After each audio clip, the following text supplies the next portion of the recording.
नमस्कार दोस्तों, मेरा नाम है उज्जवल और आप देख रहे हैं माई पाठशाला। अपने संकल्प बैच की सीरीज में आज मैं लेके आया हूँ अगली क्लास। और आज की क्लास में मैं कवर करने वाला हूँ प्रोनाउन का चैप्टर।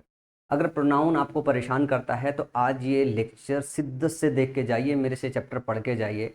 इसके बाद कभी आपको प्रोनाउन किसी भी आदमी से पढ़ने की ज़रूरत नहीं पड़ेगी। 2004 से लेकर 2024 तक तकरीबन 107 सवाल पूछे गए हैं आपके एग्ज़ाम में। मैं पूरे 107 सवालों के साथ 8 पैटर्न पूछा गया है, वो 8 पैटर्न डिकोड करने वाला हूँ। अगर आप इस 8 पैटर्न को अच्छी तरीके से समझ गए, एग्जामिनर के क्वेश्चन बनाने का माइंडसेट सही से समझ गए, तो आप प्रोनाउन के क्वेश्चन में कभी फंसोगे नहीं। अगर प्रोनाउन के क्वेश्चन आपकी नंगी आंखों से नहीं दिखाई देता है तो आज की क्लास आपके लिए बनी है कि आज की क्लास के बाद आप प्रोनाउन के क्वेश्चंस को नंगी आंखों से देख पाओगे। मैं प्रोनाउन का चैप्टर आज स्टार्ट करूँ उसके पहले हम बात करेंगे एज यूजुअल कि हमारा जो संकल्प बैच है वो संकल्प बैच प्रोग्रेस करके कहाँ तक आ गया है। हमारे इस संकल्प बैच की अगर बात करूँ तो संकल्प बैच हमारा हर रोज़ 3 बजे आपको मिलता है। ये 3 बजे पब्लिश होता है। इसकी जो पीडीएफ है टेलीग्राम चैनल पे 3:15 पर अपलोड कर दी जाती है। जो मैं पढ़ाता हूँ इसकी एनोटेशन पीडीएफ, साथ में जो क्वेश्चन है 2004 से लेकर 2024 तक, उसको डबल कॉलम में, ताकि आप उसे प्रिंट कर सके। इस तरीके से फॉर्मेट में बनाया जाता है और ये माई पाठशाला के टेलीग्राम चैनल पे अपलोड कर दिया जाता है। और इसका जो लिंक है वो आपको वीडियो के डिस्क्रिप्शन बॉक्स में कमेंट सेक्शन में मिलता है। साथ में आप माई पाठशाला सर्च करके टेलीग्राम पर आप उसे ज्वाइन करके वहाँ से पीडीएफ डाउनलोड कर सकते हो।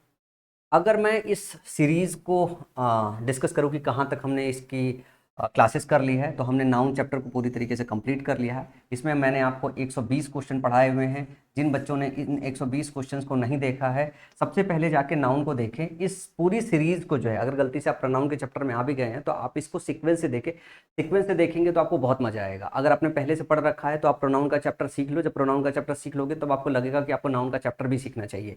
तो आप नाउन का चैप्टर सही से सीखना। नाउन चैप्टर के बाद मैंने प्रीपोजिशन का एक क्लास लिया हुआ था। इस क्लास की अगर बात करूं तो प्रीपोजिशन की क्लास में मैंने फ्रेजल वर्ब कवर किया है 2020 से लेके 2024 तक। 3 क्लासेस देनी थी मेरे को, अभी मैंने इस पे एक क्लास डिलीवर की है, तो इसकी एक क्लास कंप्लीट हुई है, 2 क्लास अभी इसकी बाकी है। इसके बाद मैंने आर्टिकल चैप्टर में प्लान तो किया हुआ था कि पहले मैं एक क्लास लूंगा, लेकिन मैंने इसमें 2 क्लासेस ली हुई है। 2 क्लास लेके आपको 2004 से लेके 2024 तक के 200 क्वेश्चन अच्छी तरीके से कराए भी हैं, उसके पैटर्न भी डिकोड किए हुए हैं। साथ में डबल कॉलम की पीडीएफ भी आपको अपलोड कर दी है। जिनको ना मिला हो वो जाके जो है इसे डाउनलोड करके अच्छी तरीके से प्रैक्टिस कर ले। और दूसरी बात ये कहना चाहूँगा, ये सीरीज बच्चे बहुत पसंद कर रहे हैं। अगर आप बिल्कुल नए बच्चे हो तो आप प्लेलिस्ट में जाइए और अच्छी तरीके से देखिएगा, आपको खूब मजा आएगा। इस सीरीज को कंप्लीट करने के बाद फेल होने वाली बात तो दूर हटो, आप 45 नंबर आसानी से स्कोर कर लोगे। इसके बाद अगर मैं बात करूं, इसके बाद मैंने पैराजम्बल आपको पढ़ाया है। पैराजम्बल की 2 क्लासेस ली है, उसमें 2 क्लासेस अभी रह गई है। जो मैंने 2 क्लासेस पैराजम्बल की ली है, उस 2 क्लास से आपके प्री के सारे क्वेश्चन निकल जाएंगे। और जो 2 क्लासेस बची रह गई है उससे मेंस के कुछ क्वालिटी क्वेश्चन आते हैं। उन क्वेश्चंस को टैकल करने के लिए मुझे 2 क्लासेस लेनी है। वो प्री से पहले भी लूंगा। हो सकता है कि एक आध क्वेश्चन मेंस वाले अगर प्री में भी आ गए तो ऐसा ना हो कि आपसे वो क्वेश्चन गलत हो जाए, क्योंकि गोल तो ये होना चाहिए कि हम 50 में से 50 पूरा स्कोर करके आए। और आज मैं स्टार्ट करने जा रहा हूँ प्रोनाउन का चैप्टर। प्रोनाउन में मैंने 3 क्लास प्लान किया था, लेकिन टोटल मुझे सिर्फ 2004 से लेके 2024 के बीच में 107 क्वेश्चन का कलेक्शन मिला, जो मैं आसानी से 2 क्लासेस में कंप्लीट कर लूंगा। तो इसकी 2 क्लासेस आएगी। एक क्लास आज डिस्कस करूंगा मैं और एक क्लास इसके जस्ट बाद डिस्कस करूंगा। जो चैप्टर स्टार्ट करता हूँ वो चैप्टर मैं पहले फिनिश कर देता हूँ। जो चैप्टर नहीं फिनिश कर रहा हूँ वो ऐसी चीज है कि उसको आप बीच बीच में इसलिए वजह से डिलीवर कर रहा हूँ, उसमें डेटा बहुत याद करना है, तो आपको सही समय और टाइम दे सकूं मैं, ताकि आप वो डेटा का प्रॉपर स्ट्रक्चर रिवीजन कर पाओ। जो भी मेरी सीरीज में आप पढ़ा रहा हूँ, इसमें आप दिन का 2-2.5 घंटे अच्छी तरीके से अपने पास समय निकालिए। और समय निकालने के बाद अच्छी तरीके से बच्चा लोग उसको सही से रिवाइज करना चालू कीजिए। जो आप पढ़ रहे हो अगर उसको सही से रिवाइज करते हुए चलोगे, मेरी खाली सारी सीट लगा के आप एग्जाम में बैठ जाओ ना, 45 से ऊपर आपके नंबर आ जाएंगे। सारी सीट एक बार सही से प्रैक्टिस कर जाओ। जब 2004 से लेकर 2024 तक के सारे क्वेश्चन कवर कर रहा हूँ तो उसके बाहर क्या आएगा, सारे के सारे पैटर्न डिकोड करके मैं आपके सामने लेके आ रहा हूँ। तो चलो आज चलते हैं जो है आज की क्लास में। जिन बच्चों ने चैनल को सब्सक्राइब नहीं किया है और बेल आइकन बटन को प्रेस नहीं किया है, वो सबसे पहले चैनल को सब्सक्राइब करके बेल आइकन बटन को प्रेस कर ले। अगर गुरु दक्षिणा के फॉर्म में अगर पूछोगे कि मैं क्या चाहता हूँ, तो आपके एक लाइक का बटन, शेयर्स और कुछ कमेंट्स। जब आपके कमेंट्स लिख के आते हैं कि सर आप लाजवाब पढ़ा रहे हो, तो वो सुनने के बाद ऐसा लगता है कि रात भर जो बैठ के, कल रात को 3 बजे तक मैंने बैठ के कंटेंट जो है अरेंज किया है। एक्चुअली जो कंटेंट को अरेंज करना होता है, जो पैटर्न डिकोड करना होता है, वो बहुत इंपॉर्टेंट है। जब आप प्रोनाउन की बात करोगे तो सब आपको पर्सनल प्रोनाउन बना देंगे, सब रिफ्लेक्सिव प्रोनाउन पढ़ा देंगे, सब रिलेटिव प्रोनाउन पढ़ा देंगे, इंडेफिनिट प्रोनाउन पढ़ा देंगे, आपको डेमोस्ट्रेटिव प्रोनाउन पढ़ा देंगे, सब प्रोनाउन पढ़ा देंगे। लेकिन जब क्वेश्चन सॉल्व करने जाते हो तो नंगी आंखों से वो क्वेश्चंस दिखते नहीं है, उसके लिए पैटर्न डिकोड कराना बहुत जरूरी है। तो अगर मैं बात करूं, मैंने प्रोनाउन का पैटर्न डिकोड किया है। जैसे पर्सनल प्रोनाउन से अगर मैं बात करूं तो टोटल जो है 50 क्वेश्चन अभी तक बने हैं। सबसे ज्यादा क्वेश्चन इसी से बने हैं, जिसमें तकरीबन 50 क्वेश्चन बने हैं। जो 107 क्वेश्चन में 50 क्वेश्चन मुझे मिले वो सब पर्सनल प्रोनाउन से बने। पर्सनल प्रोनाउन में भी 4-5 टाइप के क्वेश्चन बनते हैं जो आज की क्लास में डिकोड कर दूंगा। उसके बाद अगर मैं बात करूं जो है, इसके बाद जो क्वेश्चन बनते हैं वो आपके बनते हैं रिलेटिव प्रोनाउन से। रिलेटिव प्रोनाउन से तकरीबन 30 क्वेश्चन के आसपास बने होंगे, ठीक है ना। इसके अलावा जो बनते हैं वो आपके इंडेफिनिट प्रोनाउन से 15-20 क्वेश्चन बने हुए हैं, ठीक है ना।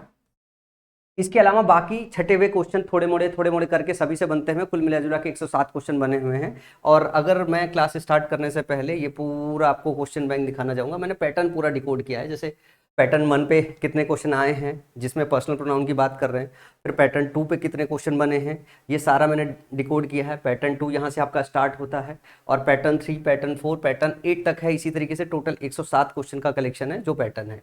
आपको खाली बस पैटर्न को अच्छी तरीके से समझना है।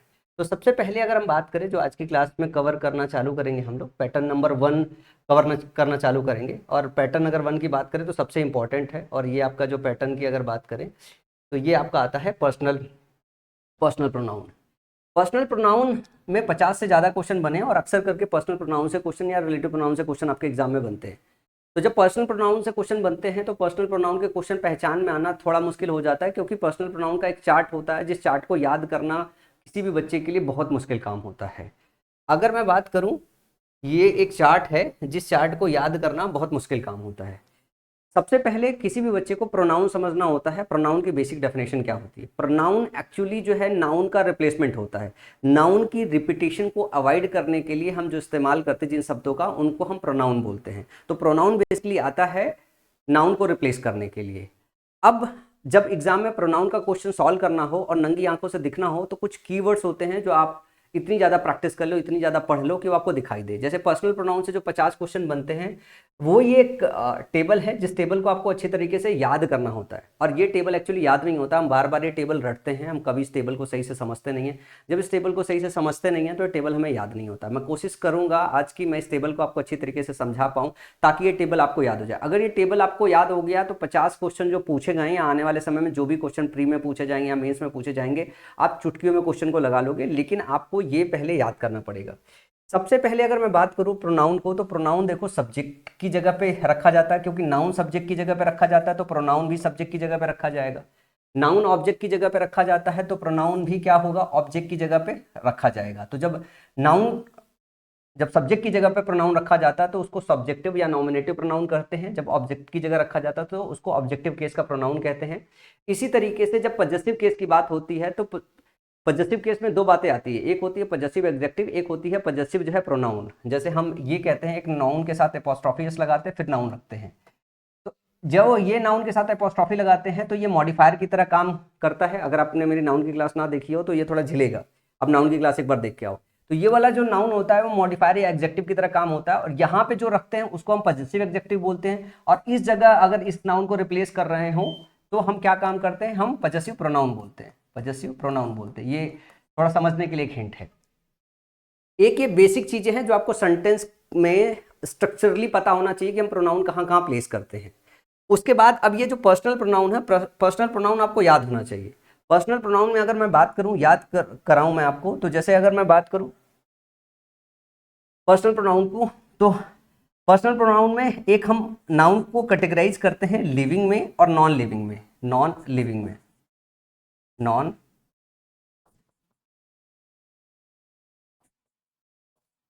लिविंग में। अगर मैं लिविंग की बात करूं तो लिविंग में हम ही और सी का इस्तेमाल करते हैं। ही होता है मेल के लिए और सी होता है फीमेल के लिए। सबसे पहले हम सब्जेक्ट की जगह प्लेस करने के लिए क्या काम करते हैं? प्रोनाउन समझते हैं कि सब्जेक्ट की जगह हम क्या क्या प्लेस कर सकते हैं। तो हम ही करते हैं, सी करते हैं, और नॉन लिविंग के लिए हम इट का इस्तेमाल करते हैं, इट का इस्तेमाल करते हैं। ही, सी और इट का इस्तेमाल करते हैं। जरा इस चीज को ध्यान से देखिएगा, ध्यान से समझिएगा। ये है हमारा सारा सिंगुलर, ये है हमारा सिंगुलर, क्योंकि नाउन सिंगुलर भी होता है, नाउन प्लूरल भी होता है। इसी तरह प्रोनाउन आपका सिंगुलर भी होना चाहिए और प्लूरल भी होना चाहिए। अब ये जो ही, सी और इट है, ये क्या होता है? ये सब्जेक्टिव केस होता है। क्या होता है? ही, सी और इट जो होता है वो सब्जेक्टिव केस होता है। और ये तीन के तीनों क्या होते हैं? तीनों सिंगुलर होते हैं। और इसका जो प्लूरल होता है तीनों का प्लूरल दे होता है। और ये दे भी कैसा केस होता है, सब्जेक्टिव होता है। हम सब्जेक्टिव की बात कर रहे हैं तो सब्जेक्टिव में ही, सी, इट और इसका प्लूरल दे होता है। फिर हमारे पास एक आता है फर्स्ट पर्सन, सेकंड पर्सन और थर्ड पर्सन। तो फर्स्ट पर्सन हम अलग से डिफाइन करते हैं। फर्स्ट पर्सन हम आई लिखते हैं सिंगुलर में, इसका जो प्लूरल होता है वी लिखते हैं। सेकंड पर्सन है उसको यू लिखते हैं और इसका सिंगुलर भी यू होता है और प्लूरल भी होता है। तो अगर मैं सब्जेक्टिव केस की बात करूं तो सब्जेक्टिव केस कुछ ऐसा होता है जिसमें हम फर्स्ट पर्सन पहले लिखते हैं, सेकंड पर्सन, थर्ड पर्सन फिर लिखते हैं। तो फर्स्ट पर्सन में आई और वी लिखेंगे, आई वी हो गया। सेकंड पर्सन में यू लिखेंगे और थर्ड पर्सन में अगर मैं बात करूं तो थर्ड पर्सन में ही, सी और इट आ जाता है, ही, सी और इट आ जाता है। और प्लूरल में अगर मैं बात करूं तो दे आ जाता है। समझ में आया? तो ये आपको सब्जेक्टिव केस समझ में आया। सब्जेक्टिव केस ऐसे लिखा गया है। फिर इसके बाद इसका ऑब्जेक्टिव केस बनाया गया। आई का मी बनाया गया, वी का अस बनाया गया, यू का यू बनाया गया, ठीक है ना। और यू प्लूरल भी है तो इसका भी ऑब्जेक्टिव है। यू सिंगुलर है, यू के केस में सब यू ही रहता है, चाहे सब्जेक्टिव हो चाहे ऑब्जेक्टिव हो, चाहे सिंगुलर हो चाहे प्लूरल हो। इसके बाद बात करें ही, सी, इट में ही का हिम बनाया गया, सी का हर बनाया गया, इट का इट बनाया गया, दे का देम बनाया गया। ये ऑब्जेक्टिव केस है। तो ये स्ट्रक्चर अगर आप अच्छे से याद कर लोगे तो ये स्ट्रक्चर याद करना थोड़ा आसान होगा आपके लिए। फिर इसकी अगर बात करें तो जब पजेसिव एडजेक्टिव और पजेसिव प्रोनाउन बना गया, तो पजेसिव जब एडजेक्टिव बनाया गया तो आई के लिए माई बनाया गया, वी के लिए आवर बनाया गया, यू के लिए योर बनाया गया। देखो यहाँ पे जरा ध्यान देखो, यू में योर बनाया गया है। आई और वी का याद करना पड़ेगा। आई का हमेशा याद रह जाता है माई होता है, वी का हमेशा याद रह जाता है आवर हो जाता है, और इसमें आर लगा हुआ एक रिदम आता है। अब इसके बात करें ही के लिए हीज आता है, जरा यहां ध्यान से देखिएगा, और सी के लिए हर आता है, और इट के लिए इट्स आता है। ये पजेसिव एडजेक्टिव है। इसके बाद दे के लिए जो है दियर आता है, दे के लिए दियर आता है। फिर पजेसिव प्रोनाउन बनाया गया, आई के लिए माइन बनाया गया, और इसके बाद वी के लिए आवर से आवर्स बना दिया गया, योर से योर्स बना दिया गया, और हिज से हिज ही रहने दिया गया, इसमें कोई परिवर्तन नहीं किया गया। ही का खास करके ध्यान रखना पड़ेगा आपको, ही का हिम, हिज और हिज होता है। फिर सी का जो होता है हर, हर और हर्ष होता है। इसके बाद दे का होगा देम हो गया, दियर हो गया और दियर्स होता है। जब हम माइन बोलते हैं ना तो इसका मतलब होता है माई प्लस नाउन, इसमें एक नाउन ऑलरेडी छुपा होता है। आवर जो होता है इसका मतलब होता है आवर प्लस इसके अंदर एक नाउन छुपा होता है। योर्स का मतलब होता है योर प्लस नाउन छुपा होता है। और जब हिज हर करते हैं तो इसमें जो भी होता है इसके साथ हम नाउन का इस्तेमाल नहीं करते। दियर्स में दियर प्लस नाउन छुपा होता है, दियर प्लस नाउन छुपा होता है। तो ये पूरा चार्ट है। इस चार्ट को आपको मगअप करना पड़ेगा, इसको मेमोराइज करना पड़ेगा। अगर ये चार्ट याद हो गया तो आपको लगभग हर चीज याद हो जाती है, कोई ऐसी चीज नहीं बचती जो याद ना हो। अब जहां पे आपको सब्जेक्ट चाहिए वो आपको ये रखना पड़ेगा, जहां पे आपको ऑब्जेक्ट चाहिए वो आपको ये रखना पड़ेगा, जहां आपको पजेसिव एडजेक्टिव चाहिए वो यहाँ पे ये रखना पड़ेगा, जहां पे आपको पजेसिव प्रोनाउन चाहिए वहां पे आपको ये रखना पड़ेगा। समझ में आई? फिर से बताता हूं, सब्जेक्ट चाहिए तो ये, ऑब्जेक्ट चाहिए तो ये, पजेसिव एडजेक्टिव चाहिए तो ये, और अगर आपको पजेसिव प्रोनाउन चाहिए तो ये। समझ में आया? अगर ऑब्जेक्ट की जगह पे नाउन का रिप्लेसमेंट डालना है विदाउट पजेसिव एडजेक्टिव तब आप पजेसिव प्रोनाउन का इस्तेमाल करते हो। समझ में आई बात? ये तो इस चार्ट से आपको याद रखना है, और इसी सेम चार्ट पे बहुत सारे क्वेश्चन आपके एग्जाम में रखे जाते हैं। इसके अलावा अगर मैं बात करूं कि इससे और क्या क्या और पूछा जाता है, तो इससे एक बात और पूछा जाता है। जैसे मान लिया हमने बोला कि फर्स्ट पर्सन हो गया, सेकंड पर्सन हो गया और थर्ड पर्सन हो गया, 3 पर्सन हो गए हमारे। फर्स्ट पर्सन, सेकंड पर्सन और थर्ड पर्सन हो गया।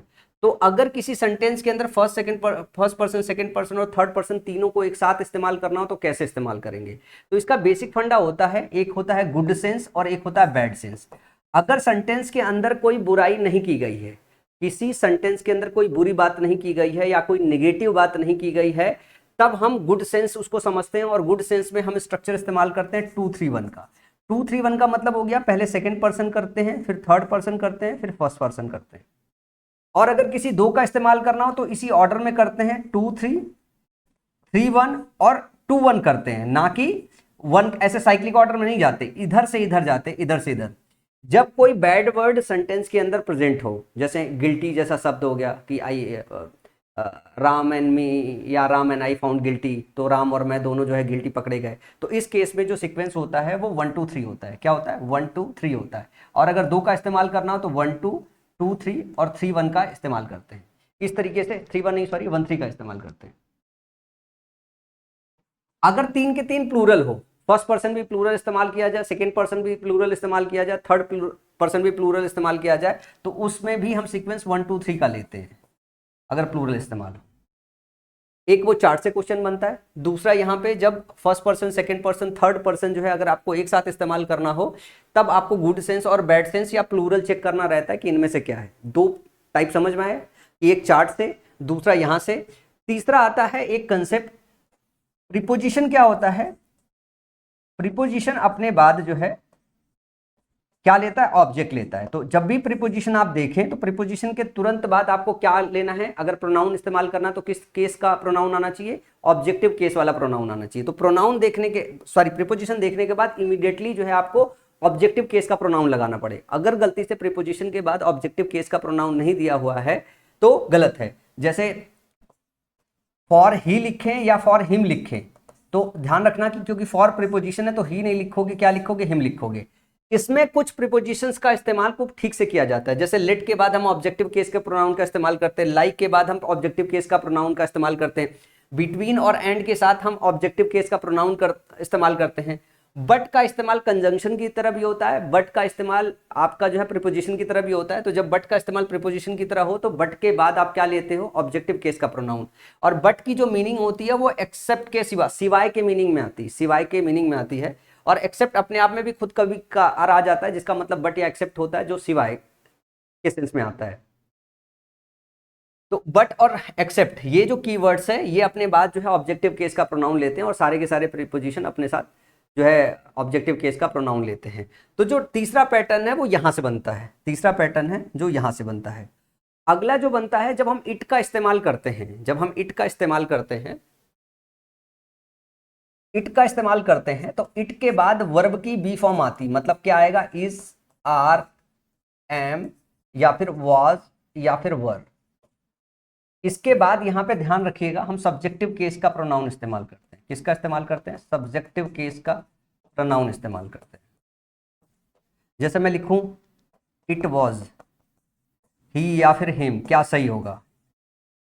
तो ही सही होगा ना कि हिम सही होगा। इट वॉज ही सही होगा ना कि हिम सही होगा। तो जब इट इज आई या मी लिख दूं, ठीक है, या इट वॉज आई या मी लिख दो तो क्या सही होगा? तो इट वॉज आई सही होगा ना कि मी सही होगा।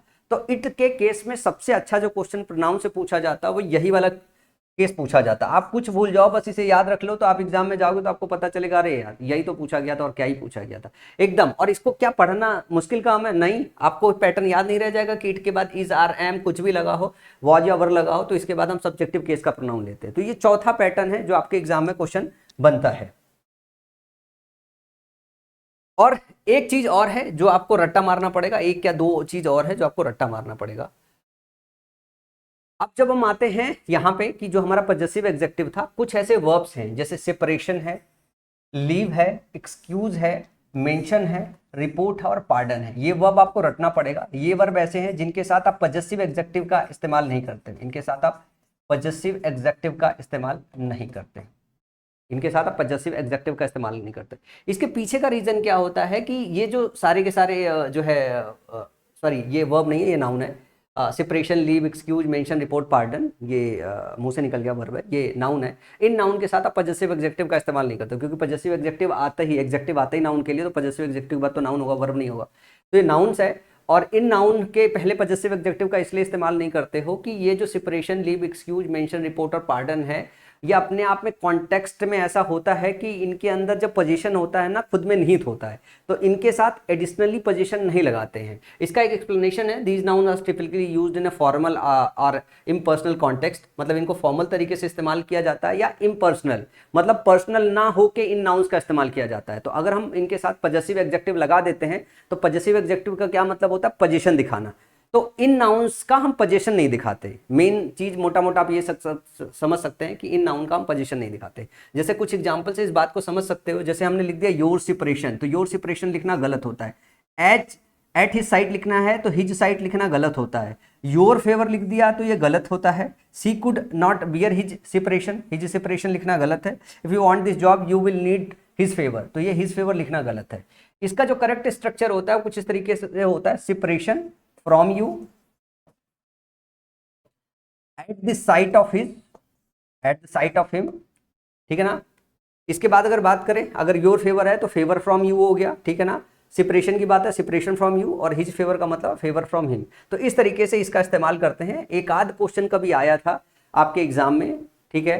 तो ध्यान रखिएगा, कभी कभी ये पूछा गया तो हो सकता है दोबारा पूछ जाए। तो आपको बस ये ध्यान रखना है कि separation, leave, excuse, mention, report, pardon, ये 5 ऐसे नाउन है जिनके साथ आप पॉजेसिव एग्जेक्टिव का इस्तेमाल नहीं करते हो, ठीक है ना। माई का इस्तेमाल नहीं करोगे, हिज का इस्तेमाल नहीं करोगे, दियर का इस्तेमाल नहीं करोगे, आवर का इस्तेमाल नहीं करोगे, ठीक है, योर का इस्तेमाल नहीं करोगे। तो इन पॉजेसिव एग्जेक्टिव का इनके साथ इस्तेमाल नहीं करते हो।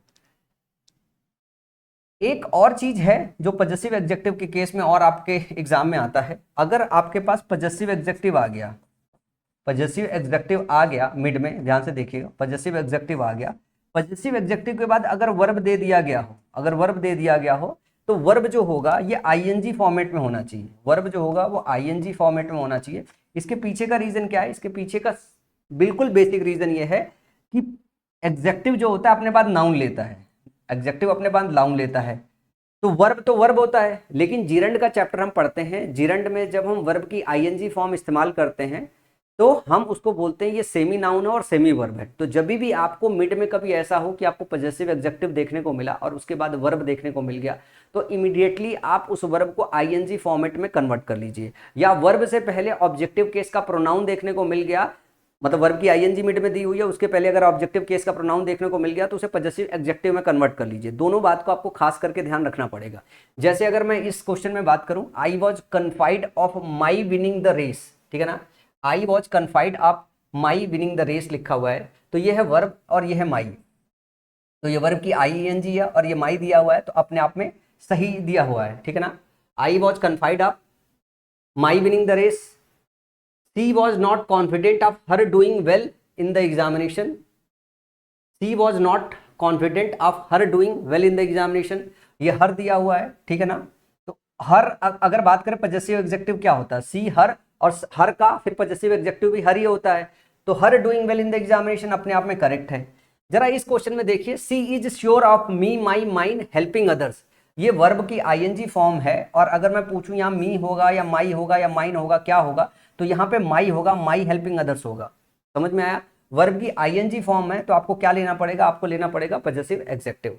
इसी तरीके से जरा देखिए, जरा unless 2 or more members object to him joining the club we shall have to accept his application for membership. अगर यहाँ पे ज्वाइनिंग लिखा हुआ है तो क्या हिम का इस्तेमाल सही है? नहीं, गलत है, क्योंकि यहाँ पे क्या होगा, his joining the club. His क्या हो गया आपका पॉजेसिव एग्जेक्टिव होता है, ही का हिज होता है, ही का हिम ऑब्जेक्टिव केस होता है।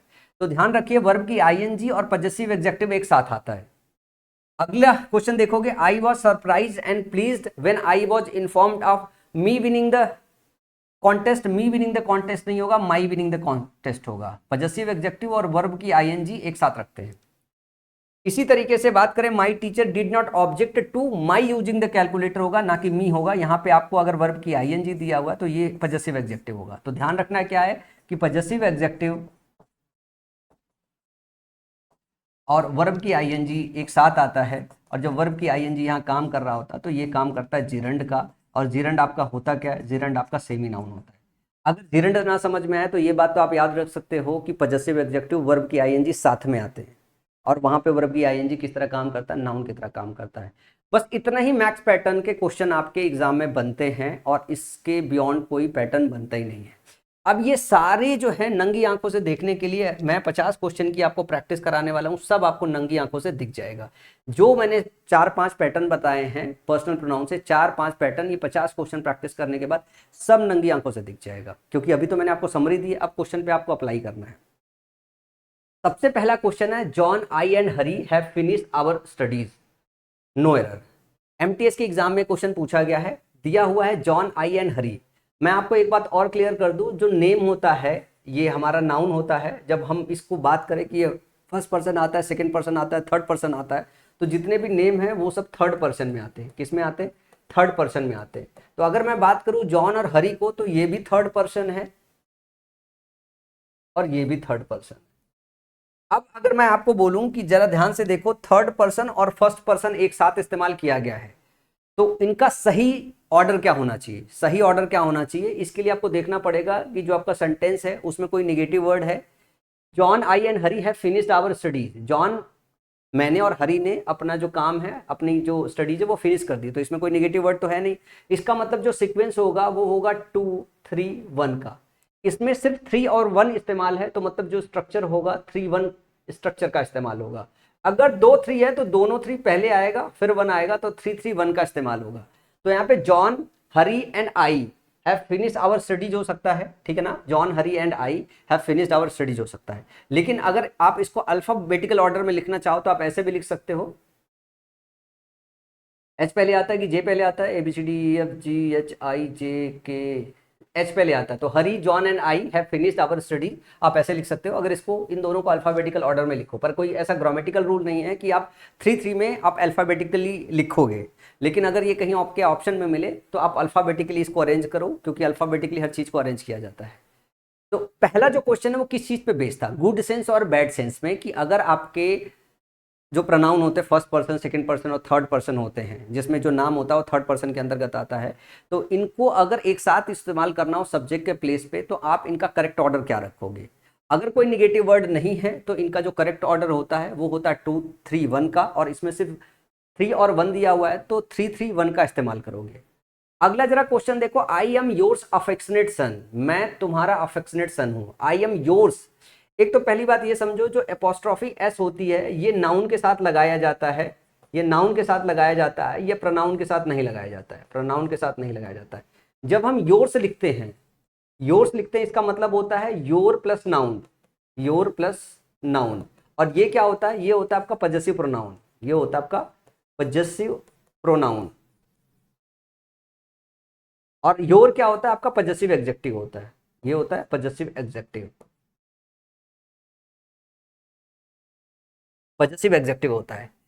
तो यहाँ पे क्या हो रहा है, आई एम योर अफेक्शनेट सन, यहाँ पे जो सन है इस पे क्या करना है, इस पे अधिकार दिखाना है। यहाँ पे आपको पजेसिव एडजेक्टिव चाहिए, यहाँ पे योर्स नहीं चाहिए, तो ये योर्स गलत लिखा हुआ है। यहाँ पे एक्चुअली चाहिए क्या, your affectionate son, I am your affectionate son, मैं तुम्हारा चहेता बच्चा हूं।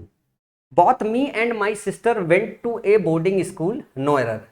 अब जब अगर मैं बात करूं कि कैसे पहचानोगे, अब जैसे मैंने चार्ट बताया था, तो चार्ट में मैंने क्या आपको कहा था, चार्ट में मैंने ये कहा था आपको ध्यान रखना कि जब भी सब्जेक्ट आपको चाहिए हो, सब्जेक्ट की जगह प्लेस करना होगा तो आपको ये चाहिए। अब ये वाला क्वेश्चन देखो, इस वाले क्वेश्चन में क्या है, इस वाले क्वेश्चन में भैया मेरे, इस वाले क्वेश्चन में लिखा है both me and my sister went to a boarding school. कैसे पहचानोगे, आपको सब्जेक्ट चाहिए, ये दिया हुआ वेंट आपका वर्ब, जो सेंटेंस का स्ट्रक्चर होता है वो सेंटेंस का स्ट्रक्चर होता है, वर्ब के पहले हम सब्जेक्ट लिखते हैं, अगर प्रोनाउन है तो सब्जेक्टिव केस का प्रोनाउन चाहिए यहाँ पे, और इसके बाद ऑब्जेक्ट अगर आया है तो ऑब्जेक्टिव केस का प्रोनाउन चाहिए, ऑब्जेक्टिव केस का प्रोनाउन चाहिए। तो वेंट के पहले दिया हुआ है, वेंट के पहले दिया हुआ है, आप बहुत से कंफ्यूज ना हो जाइएगा। जो मैंने आपको बताया एक्सेप्ट होता है, बट होता है, लेट होता है, लेट के बाद हम इमीडिएटली लेते हैं जो है, तो वो जो है उसमें बॉथ नहीं आता है, both me and my, between और एंड के बाद हम लेते हैं, बिटवीन और एंड के बाद हम लेते हैं, पर बॉथ के बाद नहीं लेते हैं। और वैसे भी ये आपका वर्ब है, वर्ब के पहले सब्जेक्टिव केस आना चाहिए। तो जो मी होगा ये क्या सही होगा, मी जो है आपका ऑब्जेक्टिव केस है, सब्जेक्टिव केस इसका क्या होता है, आई। अब बात ये आता है कि मैं और मेरी बहन दोनों कहाँ गए, went to boarding school, boarding school गए, इसमें कोई निगेटिव वर्ड मेंशन है नहीं ना। तो ध्यान से देखो, माई सिस्टर हो गया थर्ड पर्सन, और मैं जो हो गया ये हो गया फर्स्ट पर्सन। तो जो करेक्ट ऑर्डर होना चाहिए वो 2-3-1 का होना चाहिए। 2-3-1 में बात करें तो 2 ही दिया हुआ, तो 3-1 का ऑर्डर होना चाहिए। तो both my sister and I, my sister and I went to a boarding school, अब ये सही होगा, समझ में आया, both my sister and I went to the boarding school. ना ही यहाँ पे ऑब्जेक्टिव केस का प्रोनाउन इस्तेमाल है सब्जेक्ट की जगह पे। दूसरी बात है कि ऑर्डर भी इस क्वेश्चन में करेक्ट नहीं था, जिसमें आपको ऑर्डर भी करेक्ट करना था। वैसे क्योंकि ये स्पॉट द एरर का सेक्शन है, अगर इसमें आप सिर्फ इतना पकड़ गए कि यहाँ पे गलती है तो भी आपका क्वेश्चन सही हो जाएगा। लेकिन आपको ये भी पता होना चाहिए कि सही क्या है, सही जवाब क्या है, क्योंकि अगर सेंटेंस इंप्रूवमेंट में आया तब क्वेश्चन को कैसे करोगे, फिलर्स में आया तब क्वेश्चन को कैसे करोगे। सही सवाल का जवाब आपको पता होना चाहिए कि अगर ये एरर रखा हुआ है तो सही क्या होगा। अगले क्वेश्चन की तरफ देखो, इट वॉज हिम। तो जैसे इट वॉज हिम लिखा हुआ है, मैंने अभी आपको क्या बताया, एक छोटा सा रूल तो बताया, एक पैटर्न बताया कि इट के साथ इज लगा हो, आर लगा हो, एम लगा हो, वॉज लगा हो, वर लगा हो, इसके बाद आप क्या रखते हो, सब्जेक्टिव केस का प्रोनाउन रखते हो, सब्जेक्टिव केस का प्रोनाउन रखते हो। तो क्या हिम सब्जेक्टिव केस है, नहीं। क्या सब्जेक्टिव केस है, ही सब्जेक्टिव केस है। अगला है may I know to who I am speaking. अगर मैं बात करूं हु की, तो हु क्या होता है, सब्जेक्टिव केस होता है, और हुम जो होता है वो ऑब्जेक्टिव केस होता है। वो क्या होता है, ऑब्जेक्टिव केस होता है। प्रीपोजिशन टू लगा हुआ है, टू के बाद अपने को क्या चाहिए, प्रीपोजिशन के बाद चाहिए होता है हमको ऑब्जेक्ट, और अगर हमको ऑब्जेक्टिव केस चाहिए तो हम हु का इस्तेमाल करेंगे या हुम का इस्तेमाल करेंगे, तो हम हुम का इस्तेमाल करेंगे। तो सवाल का सही जवाब क्या हो जाएगा, मे I know to whom I am speaking. क्या मैं जान सकता हूं मैं किससे बातचीत कर रहा हूं, तो यहां पे जो है हुम सही होगा, क्योंकि प्रीपोजिशन के बाद क्या आएगा, उसका ऑब्जेक्ट आएगा, और प्रोनाउन अगर इस्तेमाल करना हो, इंट्रोगेटिव प्रोनाउन है, तो अगर इसको इस्तेमाल करना है तो आप होम का इस्तेमाल करोगे। अगला है, if your coming home tomorrow let me know at what time I can expect you. अगर तुम घर आ रहे हो, अगर तुम घर आ रहे हो तो मुझे बताओ कि भैया मैं कब तक उम्मीद कर सकता हूं तुम पहुंच जाओगे। एमटीएस में क्वेश्चन आया था, ये क्वेश्चन निहायत ही बकवास है। यहां पे एक्चुअली लिखना था यू आर लिखना था, और इसको मिला दिया गया रिदम को और लिख दिया योर, क्योंकि आपको चाहिए यहाँ पे ये कमिंग आपका क्या है, ये वर्ब है, मेन वर्ब है। तो जब आईएनजी लिखते हो और एक्टिव वॉइस में लिखते हो तो इसके पहले इज आर एम आता है। तो यहाँ पे एक्चुअली लिखना था कि अगर तुम घर आ रहे हो तो लेट मी नो, मुझे बताओ कि किस टाइम पे मैं ये उम्मीद कर सकता हूं।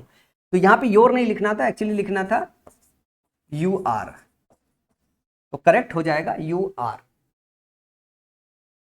अगला जरा क्वेश्चन देखो, अगले क्वेश्चन की अगर मैं बात करूं, he is fatter than me. जब हम बात करते हैं कंपैरिजन की कि he is fatter than me या he is fatter than I, तो ध्यान रखिएगा कि जब हम कंपैरिजन करते हैं तो अगर सब्जेक्ट का कंपैरिजन कर रहे हैं तो हम सब्जेक्टिव केस के साथ करते हैं। सब्जेक्ट का अगर कंपैरिजन कर रहे हैं तो सब्जेक्टिव केस के साथ करते हैं। He is fatter than me नहीं होगा, he is fatter than I, वो मेरे से ज्यादा मोटा है। अगला है, I and him are very good friends. यहाँ पे कोई निगेटिव वर्ड नहीं है, तो आई एंड हिम नहीं लिखना है। और दूसरी चीज है, ये आर लिखा हुआ है, ये वर्ब है, वर्ब के पहले क्या आता है, सब्जेक्टिव केस आता है, तो हिम जो है गलत है, क्या होगा, ही होगा सही। ही है आपका थर्ड पर्सन, आई है आपका फर्स्ट पर्सन, क्योंकि यहाँ पे गुड सेंस है तो 2-3-1 का स्ट्रक्चर फॉलो होगा, इसका मतलब 3-1 होगा, तो ही एंड आई हो जाएगा। He and I are very good friends, ये सेंटेंस का करेक्ट स्ट्रक्चर हो जाएगा। I and he have prepared, जैसे यहाँ पे अगला देखोगे आई एंड ही लिखा हुआ है, तो आई एंड ही की अगर बात करूँ तो सेम यही है, आई एंड हिम लिखा हुआ है, आई एंड ही लिखा हुआ है, तो यहाँ पे हिम लिखा हुआ था, यहाँ पे ही लिखा हुआ था। हैव के पहले यहाँ पे ऑब्जेक्ट नहीं दिया है, सब्जेक्ट केस दिया हुआ है, लेकिन इनका ऑर्डर गलत है, ये 3 है, ये 1 है, और यहाँ पे ध्यान से देखो, प्रिपेयर्ड द लेसन थ्रोली, तो कोई निगेटिव वर्ड नहीं है, हमने पूरी तरीके से अपना जो है लेसन प्रिपेयर कर लिया, इसमें कोई बुरी बात तो है नहीं, अच्छी बात है ना। तो अगर कोई निगेटिव वर्ड ना हो तो हम जो स्ट्रक्चर रखते हैं 2-3-1 का, तो ही एंड आई होगा, ही को इधर ले जाना पड़ेगा, आई को इधर लेके आना पड़ेगा, तो जो सही हो जाएगा वो होगा ही एंड आई, ही एंड आई। इस वाले सेक्शन को करेक्ट करना है ही एंड आई से। ये वाली जो पैटर्न है, इस पैटर्न पे बहुत बहुत बहुत क्वेश्चन बनाए गए। My uncle forced my friend and I to stay back. मेरे अंकल ने फोर्स किया मेरे दोस्त को और मुझे। अब जब मैं फोर्स की बात करता हूं तो जरा ध्यान से देखिए, ये आपका वर्ब है, वर्ब के बाद क्या आना चाहिए, वर्ब के बाद ऑब्जेक्ट आना चाहिए, और वर्ब के पहले जो है सब्जेक्ट आना चाहिए। तो यहाँ पे प्रोनाउन आई दिया है जो ऑब्जेक्ट के प्लेस पे मेंशन है, और अगर आई की बात करें तो यहाँ जो है सब्जेक्टिव केस नहीं होना चाहिए, ऑब्जेक्टिव केस होना चाहिए, तो आई की जगह यहाँ पे क्या होना चाहिए, me. My uncle forced my friend and me to stay back. फिर क्वेश्चन नंबर 11 देखना, both science and religion are necessary for man and for their outer and inner self respectively. अगर हम दियर की बात करें तो ये आता है दे के लिए, ये आता है दे के लिए, दियर आता है क्योंकि ये प्लूरल है। जरा इस सेंटेंस को बहुत ध्यान से पढ़े, बोथ साइंस एंड रिलीजन, विज्ञान और धर्म दोनों ही बहुत नेसेसरी है आदमी के लिए और उसके आउटर और इनर सेल्फ के लिए। किसके लिए, आदमी के आउटर और इनर सेल्फ के लिए। तो ये जो आउटर और इनर सेल्फ है, ये किसका आउटर और इनर सेल्फ है, आदमी का। और अगर मैन की बात करें, अगर मैन की बात करें तो मैन हमारा क्या है, मैन हमारा सिंगुलर है, मैन हमारा सिंगुलर है। तो अगर हम बात करें जितने भी हमारे नेम होते हैं, राम श्याम नाम सोनू टोनी, जितने भी मेल पर्सन होते हैं, मेल के लिए हम अगर प्रोनाउन का इस्तेमाल करें तो मेल के लिए किस प्रोनाउन का इस्तेमाल करते हैं, मेल के लिए हमने ही बताया था, ही का इस्तेमाल करते हैं। फीमेल के लिए हम सी का इस्तेमाल करते हैं। नॉन लिविंग के लिए और एनिमल के लिए इट का इस्तेमाल करते हैं। विदर्स वगैरह के लिए इट का इस्तेमाल करते हैं। तो मैन के लिए जो हम इस्तेमाल करेंगे वो ही इस्तेमाल करेंगे प्रोनाउन, और यहाँ पे क्या चाहिए, यहाँ पे पजेसिव फॉर्म चाहिए। तो ही का जो पजेसिव फॉर्म होता है, पजेसिव एग्जेक्टिव फॉर्म होता है, वो होता है हिज। तो यहाँ पे हम रिप्लेस करेंगे देयर को किससे, देयर को रिप्लेस करेंगे हिज से, देयर को रिप्लेस करेंगे हिज से, कि both science and religion are necessary for man and for his outer and inner self. ये जो दियर है ना, यहाँ बच्चा किस बात से कंफ्यूज होता है कि ये साइंस एंड रिलीजन दो चीजें दी हुई है, इसके लिए दियर का इस्तेमाल हुआ है। जो आउटर और इनर सेल्फ है वो साइंस और रिलीजन का नहीं, आदमी का, हमारा आउटर और इनर सेल्फ होता है। तो सवाल यह है कि साइंस जो विज्ञान है और जो धर्म है दोनों नेसेसरी है आदमी के लिए, उसके आउटर और इनर सेल्फ के लिए। तो जो हम ये उसके बोल रहे हैं ना, वो मैन के लिए इस्तेमाल कर रहे हैं, और मैन हमारा सिंगुलर है, और मैन हमारा जो है मेल है, मेल के लिए हम ही का इस्तेमाल करते हैं। और पजेसिव एग्जेक्टिव चाहिए तो उसका पजेसिव एग्जेक्टिव जो फॉर्म होता है वो हिज होता है। तो for his outer and inner self is the right one. इसके बाद अगले क्वेश्चन की तरफ चले। अगला क्वेश्चन है, I and Tina will go to the market in the evening. अगर मैं इस क्वेश्चन की बात करूं तो ध्यान से देखो, इसमें कोई नेगेटिव वर्ड नहीं है, तो टीना और आई हो जाएगा। ये 3 है और ये 1 है, तो सीक्वेंस कैसा होगा, 3-1 का सही सीक्वेंस हो जाएगा, क्योंकि गुड सेंस में सेंटेंस बना हुआ है। Rustam and my self saw the picture, Rustam and my self saw the picture. अगर मैं सॉ की बात करूं, ये आपका वर्ब है, ठीक है ना, और अगर इसके साथ बात करूं तो ये दोनों जो है सब्जेक्ट के प्लेस पे जोड़ के रखे गए हैं। सब्जेक्ट पे हमेशा सब्जेक्टिव केस इस्तेमाल करते हैं, तो रुस्तम एंड आई होगा, ना कि माई सेल्फ होगा। रुस्तम एंड आई होगा, ना कि माई सेल्फ होगा। जब हम माई सेल्फ जो है योर सेल्फ का इस्तेमाल करते हैं तो ये रिफ्लेक्सिव प्रोनाउन के केस में आता है। इस क्वेश्चन को मैं वहां दोबारा एक बार लूंगा जो है, लेकिन यहाँ पे ऐसे समझो वर्ब है, वर्ब के पहले अगर मैं बात करूँ तो हमें सब्जेक्ट चाहिए, और अगर सब्जेक्ट की बात करें तो सब्जेक्ट के प्लेस में हम जो है सब्जेक्टिव केस रखते हैं। और वैसे भी जो हमारा रिफ्लेक्सिव प्रोनाउन होता है उसको सब्जेक्ट के प्लेस पे इस्तेमाल ही नहीं करते। रिफ्लेक्सिव प्रोनाउन का इस्तेमाल हम तब करते हैं जब कोई सब्जेक्ट एक्शन करे और उस एक्शन का असर उसके ऊपर खुद ही पड़े, तब हमें क्या काम करना पड़ता है, हमें अगर ऑब्जेक्ट प्रेजेंट ना दिया हो या उसका जो वर्ब होता है उसका रिसीवर ना पता हो, तो हम ये ऑटोमेटिकली समझ जाते हैं कि जो एक्शन है उसका रिसीवर सब्जेक्ट खुद है। उस केस में हम प्रोनाउन इस्तेमाल कर देते हैं, जो प्रोनाउन वापस से ये कहता है कि इस वर्ब का एक्शन पड़ा हुआ है सब्जेक्ट पे ही। तो ये हमारा अगला जो है टाइप है जिसको हम कवर करेंगे। अभी हम कवर कर रहे हैं किसको, पर्सनल प्रोनाउन को। तो पर्सनल प्रोनाउन में मोटा बात यह है कि सब्जेक्ट की जगह पे अगर हम बात करें तो सब्जेक्टिव केस का प्रोनाउन रखते हैं, ऑब्जेक्ट की जगह पे ऑब्जेक्टिव का, पजेसिव केस की जगह के पजेसिव केस का एग्जेक्टिव रखते हैं। और अगर वहाँ पे पजेसिव प्रोनाउन की नीड होती है तो पजेसिव प्रोनाउन का इस्तेमाल करते हैं। अगर हमें एग्जेक्टिव और नाउन दोनों एक साथ कंबाइंड फॉर्म में रखना हो तो हम पजेसिव प्रोनाउन करते हैं। अभी कुछ क्वेश्चन आएगा वहाँ मैं समझाऊंगा। फिर अगला है, there is no agreement between you and I, ठीक है ना, so we are free to go our ways. लिखा है there is no agreement between you and I. तो जब हम बात करते हैं there is no agreement between you and I, तो जो बिटवीन है मैंने आपको बताया था, बिटवीन और एंड क्या करता है, बिटवीन और एंड अपने बाद जो है ऑब्जेक्टिव केस का जो है प्रोनाउन लेता है। अगर ऑब्जेक्टिव केस के प्रोनाउन की बात करें तो यू का सब्जेक्टिव केस भी यू होता है, ऑब्जेक्टिव केस भी यू होता है, तो यू में तो चेक ही नहीं कर सकते हो। पर एंड के बाद आई का इस्तेमाल है, ये सब्जेक्टिव केस का होना कैसे चाहिए, ऑब्जेक्टिव केस का, तो बिटवीन यू एंड मी होना चाहिए, ना कि आई होना चाहिए। अगले क्वेश्चन की बात करें, my twin is 5 minutes younger than myself. My twin is 5 minutes younger, मेरी जो छोटी बहन है मेरे से जो है कितनी है, मेरे से 5 मिनट छोटी, ऐसा कहना है। तो देन माई सेल्फ लिखा जो है, तो जो हम माई सेल्फ का इस्तेमाल करते हैं ना, ये सब्जेक्ट के प्लेस पे इस्तेमाल करते हैं, ना इसको ऑब्जेक्ट के प्लेस पे इस्तेमाल करते हैं, तो माई सेल्फ का इस्तेमाल गलत है। नीचे आप मुझे कमेंट सेक्शन में लिख के बताइएगा, मुझे आप कमेंट सेक्शन में लिख के बताइएगा कि यहाँ पे हम क्या लिखेंगे, मी लिखेंगे या फिर आई लिखेंगे। जरा कंपैरिजन सही से देख के बताइएगा ताकि मैं ये समझ पाऊँ कि कंपैरिजन को आप सही से समझते हो कि नहीं। कि my twin is 5 minutes younger than I, या होगा my twin is 5 minutes younger than me. और रीजन भी मुझे नीचे दीजिएगा हल्का सा, ताकि मैं ये समझ पाऊँ कि ये जो कंपेरिजन है वो आप सही से समझ पाए हो कि नहीं समझ पाए हो। ये हम एक बार वापस एग्जेक्टिव में भी कवर करते हैं, ये जो चीज़ है एक बार एग्जेक्टिव में भी कवर करते हैं, जब प्रोनाउन एग्जेक्टिव साथ में आता है तो और मजा आता है। अगला है, such rules do not apply to you and me. यहाँ है प्रीपोजिशन, प्रीपोजिशन के बाद अगर प्रोनाउन इस्तेमाल कर रहे हो तो कैसे इस्तेमाल करोगे, ऑब्जेक्टिव केस का प्रोनाउन इस्तेमाल करोगे। तो यू तो चेक करना नहीं, सब्जेक्ट भी यही ऑब्जेक्ट भी यही, पर आई के केस में क्या है, ये होता है मी। अगला है, the article suggest that when a person is under unusual stress you should be specially careful to eat a well balanced diet.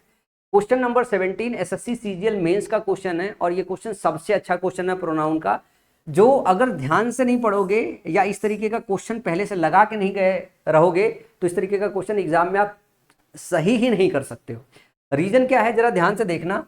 The article suggest करता है कि जब एक पर्सन मैंने पर्सन इज अंडर होता है अनयूजुअल स्ट्रेस, जब एक पर्सन जो है अनयूजुअल स्ट्रेस में होता है, यू शुड बी स्पेशली, तुम्हें स्पेशली जो है केयरफुल होना चाहिए एक बैलेंस डाइट खाने के लिए।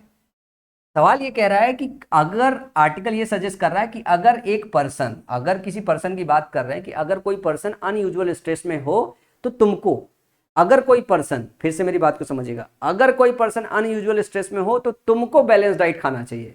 आप समझ में आया क्या एरर है? अगर कोई पर्सन अनयूजुअल स्ट्रेस में है तो तुमको बैलेंस डाइट खाना चाहिए, सेंटेंस ये कह रहा है। तो अब ये जो ये किया हुआ है ना, ये इसी की तरफ इस्तेमाल कर दो कि अगर वो भाई कोई भी आदमी अगर अनयूजुअल स्ट्रेस में है तो खाना भी उसी को खाना चाहिए। तो अगर मैं बात करूं ये पर्सन जो लिखा हुआ है, इस पर्सन के लिए आपको ये मेंशन करना है कि कौन खाना खाए, ये पर्सन को वापस रेफर करना है, ये पर्सन को वापस रेफर करना है, इसके लिए प्रोनाउन चाहिए। इस पर्सन को रिप्लेस किया जा रहा है, तो जब पर्सन को रिप्लेस किया जा रहा है तो एक पर्सन है, मेल है, इसके लिए हम किसका इस्तेमाल करेंगे? ही का इस्तेमाल करेंगे। और अगर मैं पर्सन में बात करूं तो मेल फीमेल कुछ भी आ सकता है, ऐसा कुछ किसी के दिमाग में चल सकता है। अच्छा, मैंने यहाँ पे प्रोनाउन और बेसिक से नहीं पढ़ाई है तो हो सकता है कि किसी के उससे निकल जाएगा।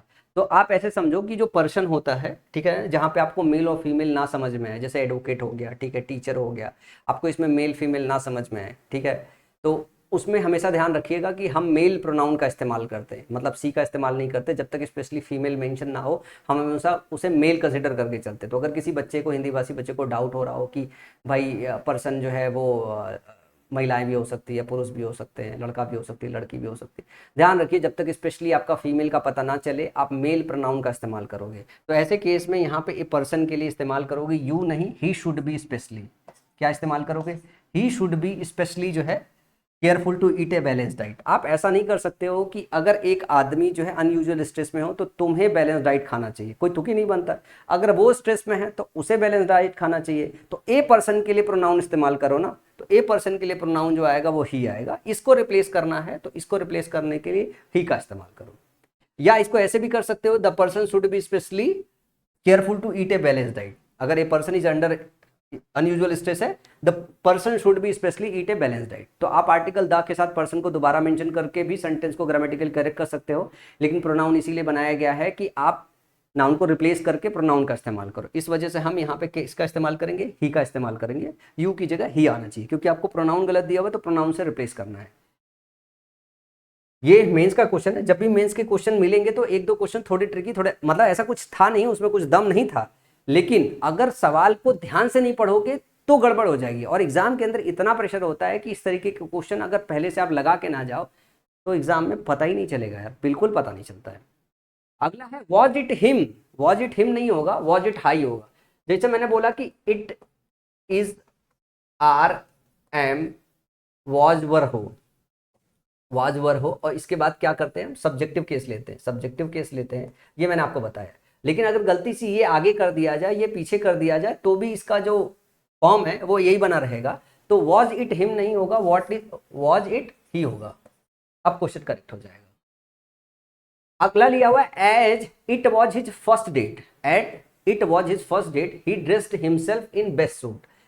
एक बात आप ध्यान से याद रखो कि जब हम बात करें सुपरलेटिव डिग्री की, सुपरलेटिव डिग्री जो है, सुपरलेटिव जो डिग्री का एग्जेक्टिव होता है, गुड बेटर बेस्ट होता है, सुपरलेटिव डिग्री का जो एग्जेक्टिव होता है या अपने साथ ये आर्टिकल दा लेता है या कोई पजेसिव एग्जेक्टिव लेता है, या कोई पजेसिव एग्जेक्टिव लेता है, ये दोनों जरूर लेता है, दोनों में से कोई एक जरूर लेता है। तो यहाँ पे बेस्ट सूट दिया हुआ तो आर्टिकल दा लगा दोगे तो भी सेंटेंस सही हो जाएगा। और क्योंकि हम प्रोनाउन में पढ़ रहे हैं और as it was his first date he dressed himself in his best suit, अगर इसको लिख दो तो भी सही हो जाएगा। वो अपने बेस्ट सूट में जो है ड्रेस हुआ, क्योंकि उसकी पहली डेट थी, इस वजह से वो अपने आप को उसने ड्रेस किया किस में? सबसे बेस्ट सूट में, अपने सबसे बेस्ट सूट में।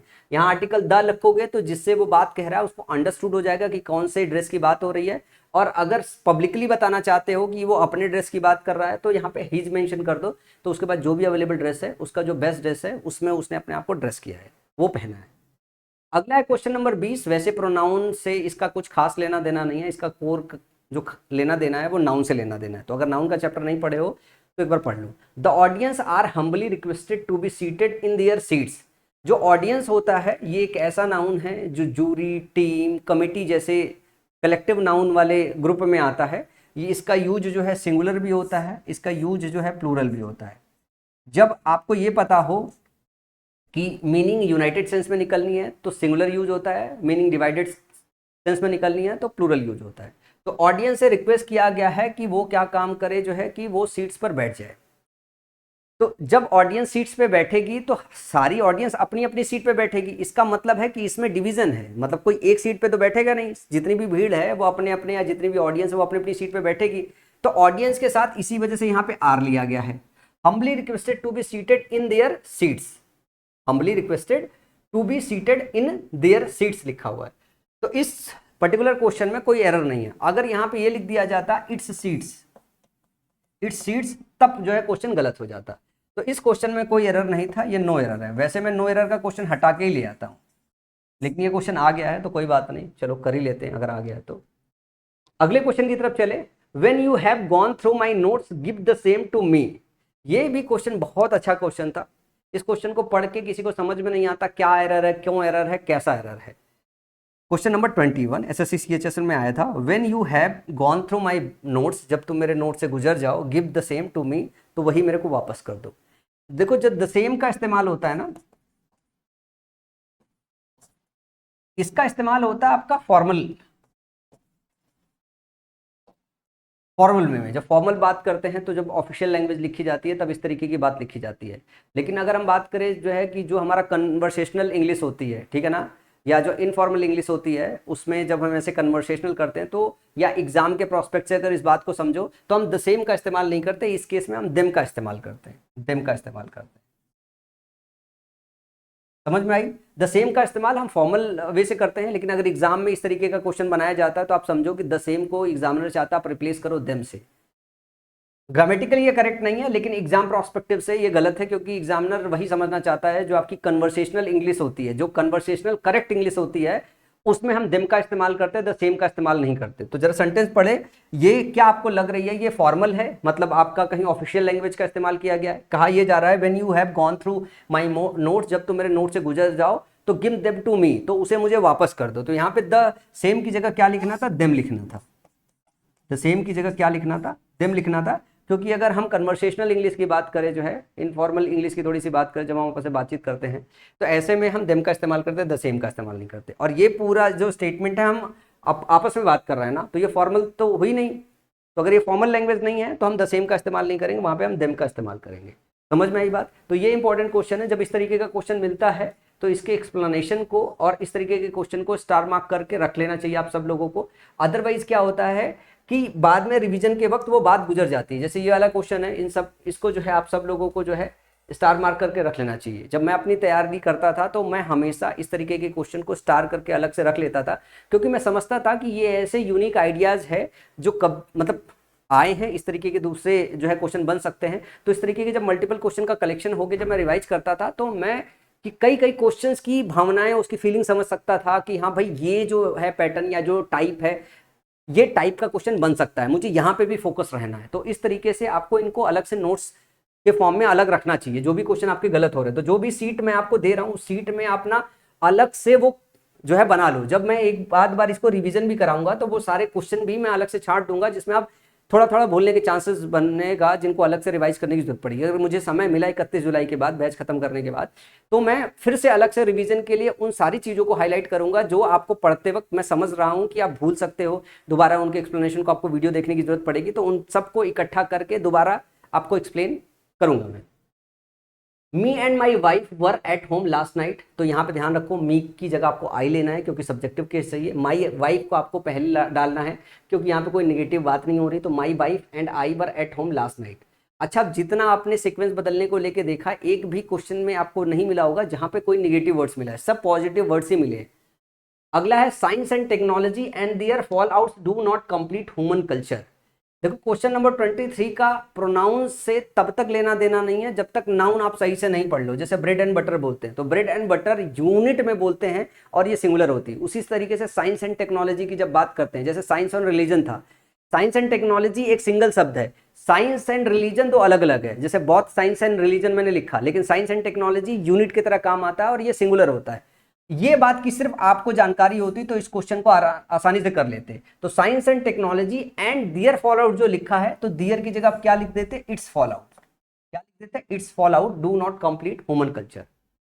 एक और बात आपको ध्यान रखना है कि जब यहां पे आप इट्स पढ़ते हो तो इट्स का एक फॉर्म ये भी होता है इट्स, और ये बहुत कंफ्यूज करता है, ये बहुत कंफ्यूज करता है। तो जो इट्स होता है ये होता है पजेसिव एग्जेक्टिव, ये होता है पजेसिव एग्जेक्टिव। और इट इसका मतलब होता है, ये कॉन्ट्रैक्टेड फॉर्म है जिसका मतलब होता है इट इज, इट इज। तो ध्यान रखिएगा जब आपको इट इज का इस्तेमाल करना हो तो आप इट्स इस्तेमाल करोगे, जब पजेसिव एग्जेक्टिव चाहिए तो आप इट्स का इस्तेमाल करोगे। इस पे खूब अच्छे अच्छे क्वेश्चन बनते हैं, अभी आपको मिलेंगे भी। अगला क्वेश्चन है there was a comparison between you and he, नहीं होगा, यू बिटवीन और एंड के बाद हम ऑब्जेक्टिव केस लेते हैं, यही तो मैंने आपको बताया था कि बिटवीन और एंड के बाद हम ऑब्जेक्टिव केस का प्रोनाउन लेते हैं। अगला है I and my wife were declared the best couple at the party. ये माई वाइफ एंड आई होना चाहिए, ये आई इधर जाना चाहिए, माई वाइफ इधर आना चाहिए, क्योंकि बेस्ट कपल है तो अच्छी बात है, कोई बुरी बात है नहीं। तो 3-1 का सीक्वेंस जाएगा, ये इधर आएगा और आई इधर पे आ जाएगा।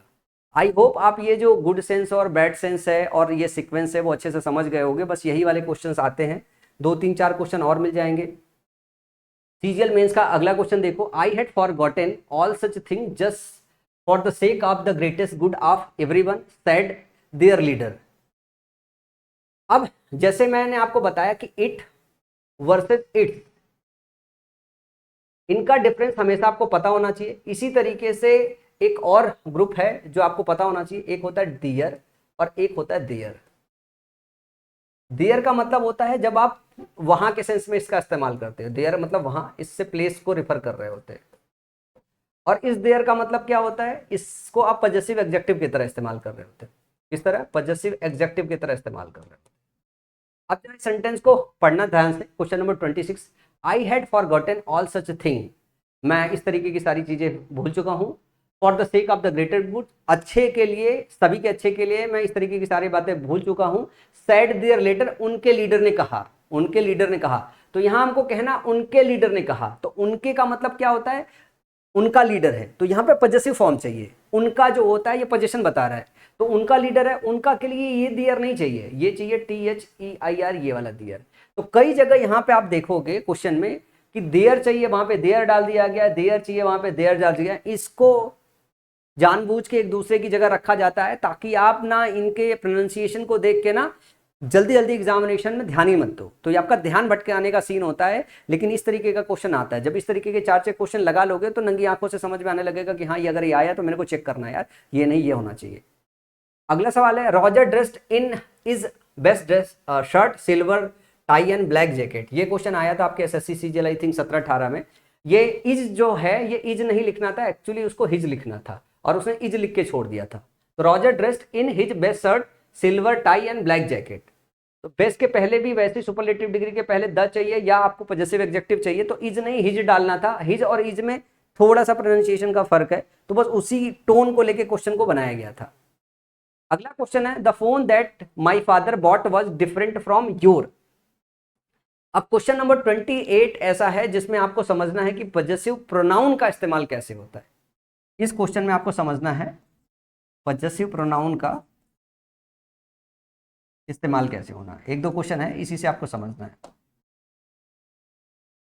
जैसे इस सेंटेंस की पहले मैं मीनिंग समझाता हूं। The phone that my father bought, जो वो फोन जो मेरे पिता ने खरीदा वो डिफरेंट है तुम्हारे फोन से, वो डिफरेंट है तुम्हारे फोन से।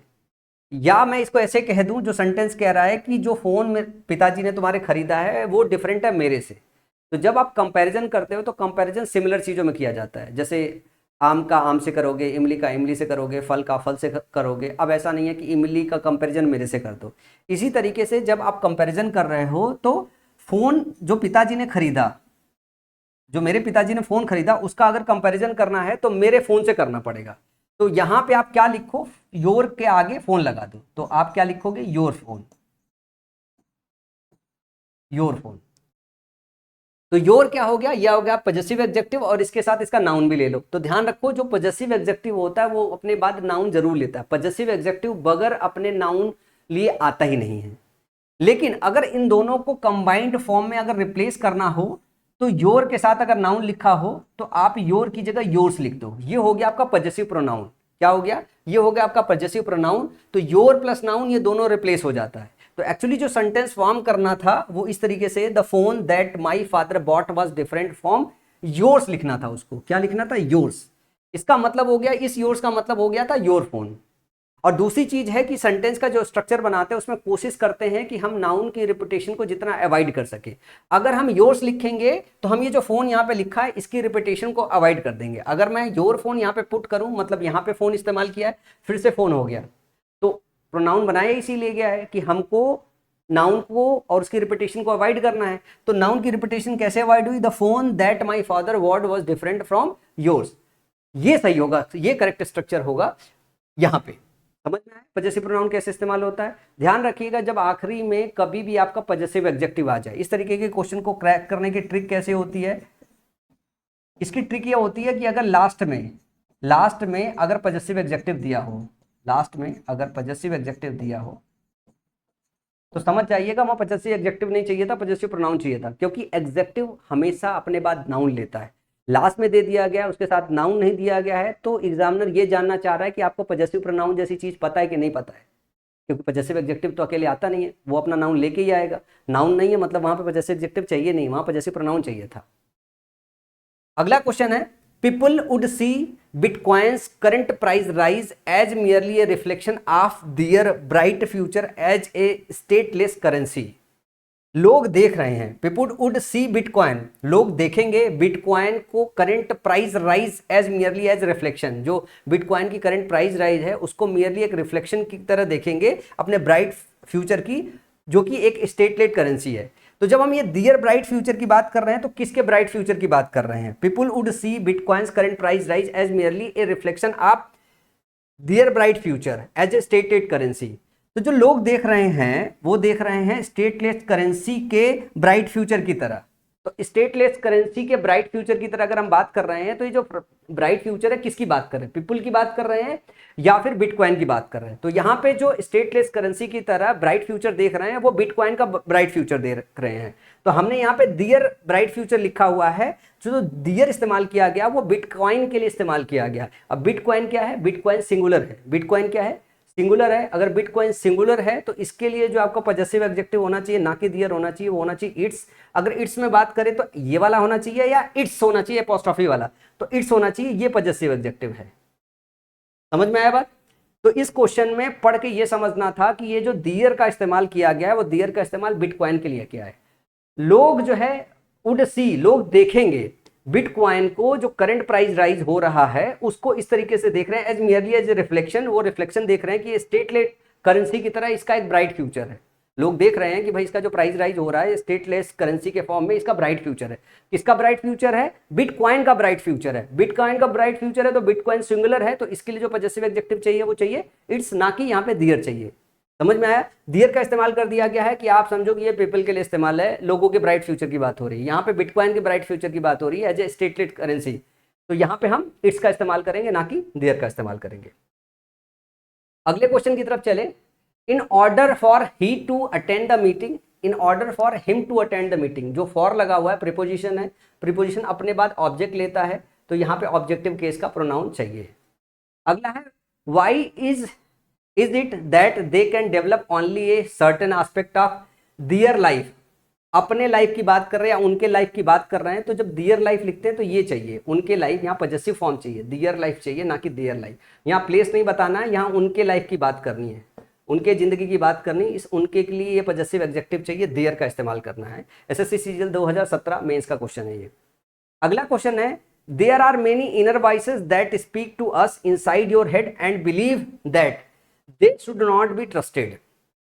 There are many inner voices that speak to us inside your head and believe that they should not be trusted. अब जैसे there की बात करें, there are many inner voices, यहाँ पे मेरी बहुत inner voices है या वहाँ पे बहुत inner voices है। ये जो there है ये इंट्रोडक्टरी सब्जेक्ट की तरह इस्तेमाल हुआ है। किसकी तरह, इंट्रोडक्टरी सब्जेक्ट की तरह इस्तेमाल हुआ है, अपने आप में देयर करेक्ट है, यहाँ पजेसिव एडजेक्टिव चाहिए नहीं, क्योंकि पजेसिव एडजेक्टिव चाहिए, अगर देयर चाहिए होता तो इसके तुरंत बाद नाउन चाहिए होता। ये भी एक चीज है जो आपको देखने आना चाहिए। अगर इसके बाद नाउन नहीं है तो ये कंफ्यूज ही मत होगी देयर गलत है या सही है, क्योंकि जब भी देयर आएगा वो नाउन लेके आएगा, इसके बाद डायरेक्टली वर्ब दिया है मतलब नाउन नहीं दिया, तो ये देयर अपने आप में सही है।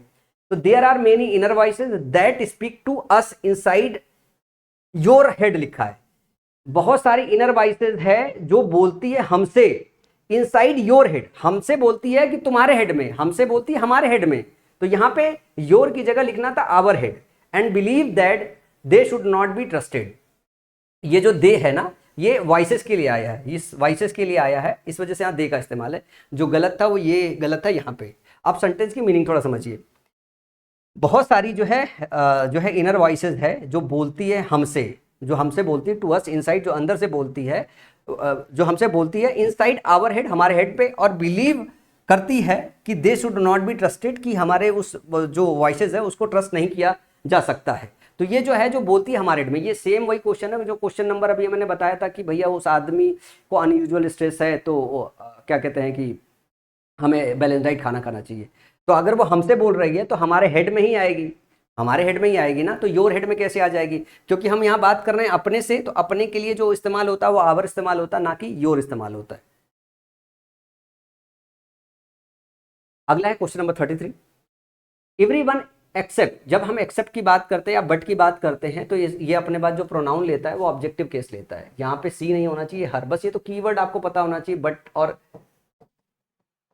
लेट, इनके बाद हम क्या काम करते हैं, इनके बिटवीन और एंड, इन सब के बाद हम ऑब्जेक्टिव केस का प्रोनाउन इस्तेमाल करते हैं। ये कीवर्ड्स, इनको आपको क्वेश्चन के अंदर तुरंत ढूंढ के तुरंत क्वेश्चन को करेक्ट करके निकल जाना चाहिए। अगला है the small cafe at the end of the road is हर।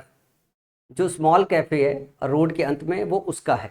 जब हम यहाँ पे बात करें इज हर लिखा हुआ ना, तो हर क्या होता है, हर या तो आपका ऑब्जेक्टिव केस का प्रोनाउन होगा, ठीक है ना, या तो आपका जो है पजेसिव एडजेक्टिव होगा। तो अगर हम बात करें सी हर, हर होता है ना, ठीक है ना, और इसके बाद अगर हम बात करें इसका जो प्रोनाउन होता है, पजेसिव प्रोनाउन होता है, वो होता है हर्स। क्या होता है, ये हर्स होता है। तो ध्यान की मीनिंग समझोगे कि the small cafe at the end of the road, जो स्मॉल कैफे है जो रोड के अंत में है वो उसका है। किसका है, उसका है। यहाँ पोजीशन दिखाना है, ये मतलब वो जो कैफे उसका कैफे है। आपको क्या बताना है, उसका कैफे है। तो यहाँ पे हर कैफे लिखो या फिर इसको रिप्लेस कर दो हर्ष से, इसको क्या रिप्लेस कर दो, हर्ष से, तो क्वेश्चन सही हो जाएगा। तो हर अपने आप में यहाँ नहीं रह सकता, क्योंकि यहाँ पे को बताना है कि उसका है। जब उसका की बात आ जाए, पोजीशन की बात आ जाए, तो आप तुरंत समझ आओ कि यहाँ पे पजेसिव प्रोनाउन चाहिए, क्योंकि पजेसिव एडजेक्टिव बगैर नाउन के रख नहीं सकते हो।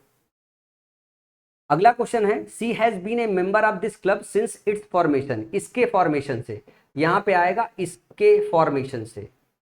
सी has been a member of this club since its formation, जब से इसका फॉर्मेशन हुआ है तब से जो है वो इसकी मेंबर है। तो जब से इसका फॉर्मेशन हुआ है तो इसका मतलब पोजीशन बताना है, तो इट्स नहीं है, इट इज नहीं चाहिए, यहाँ पे क्या चाहिए, इट्स चाहिए। इसके फॉर्मेशन से पोजीशन चाहिए। 2019 मेंस का क्वेश्चन है। अगला क्वेश्चन है the seat which you are sitting on is my. नहीं होगा, जब लास्ट में आता है तो आपको पजेसिव प्रोनाउन इस्तेमाल करना है। जिस सीट पे तुम बैठे हो वो सीट मेरी है, तो इज माई, माई क्या है, आपका पजेसिव एडजेक्टिव है, और जब अंत में आएगा तो ये बगैर नाउन के रखा नहीं जा सकता है। सबसे बड़ी परेशानी यही है, ये आपको दिखने आना चाहिए। अगला है her hand writing is definitely more beautiful then yours. अब उसकी हैंड राइटिंग की बात करें, अगर हम यहाँ पे योर इस्तेमाल कर रहे हैं तो सबसे पहले आपको ये समझ में आना चाहिए कि ये पजेसिव एडजेक्टिव है।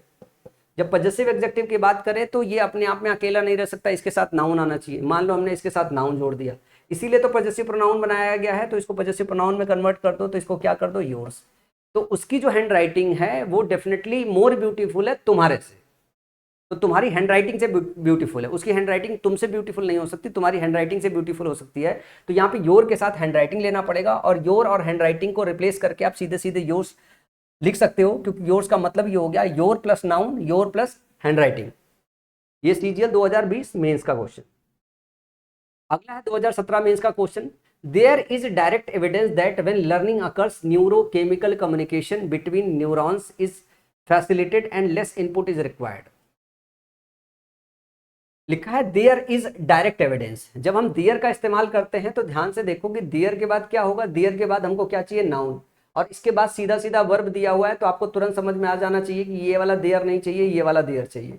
कौन सा? ये वाला देयर चाहिए, क्योंकि देयर का इस्तेमाल है, ये होता है आपका पजेसिव एडजेक्टिव। पजेसिव एडजेक्टिव अगर नाउन के बाद आता ही नहीं है, मतलब वो अपना नाउन लेके ही आएगा, तो देयर नहीं हो सकता क्योंकि नाउन नहीं है। इसका मतलब है आपको सेंस लगाना है कि देयर वर्सेस देयर क्वेश्चन बनता है, यहाँ देयर चाहिए था जो इंट्रोड्यूस करे किसी चीज को। तो there is a direct evidence that when learning occurs neurochemical communication between neurons is facilitated and less input is required.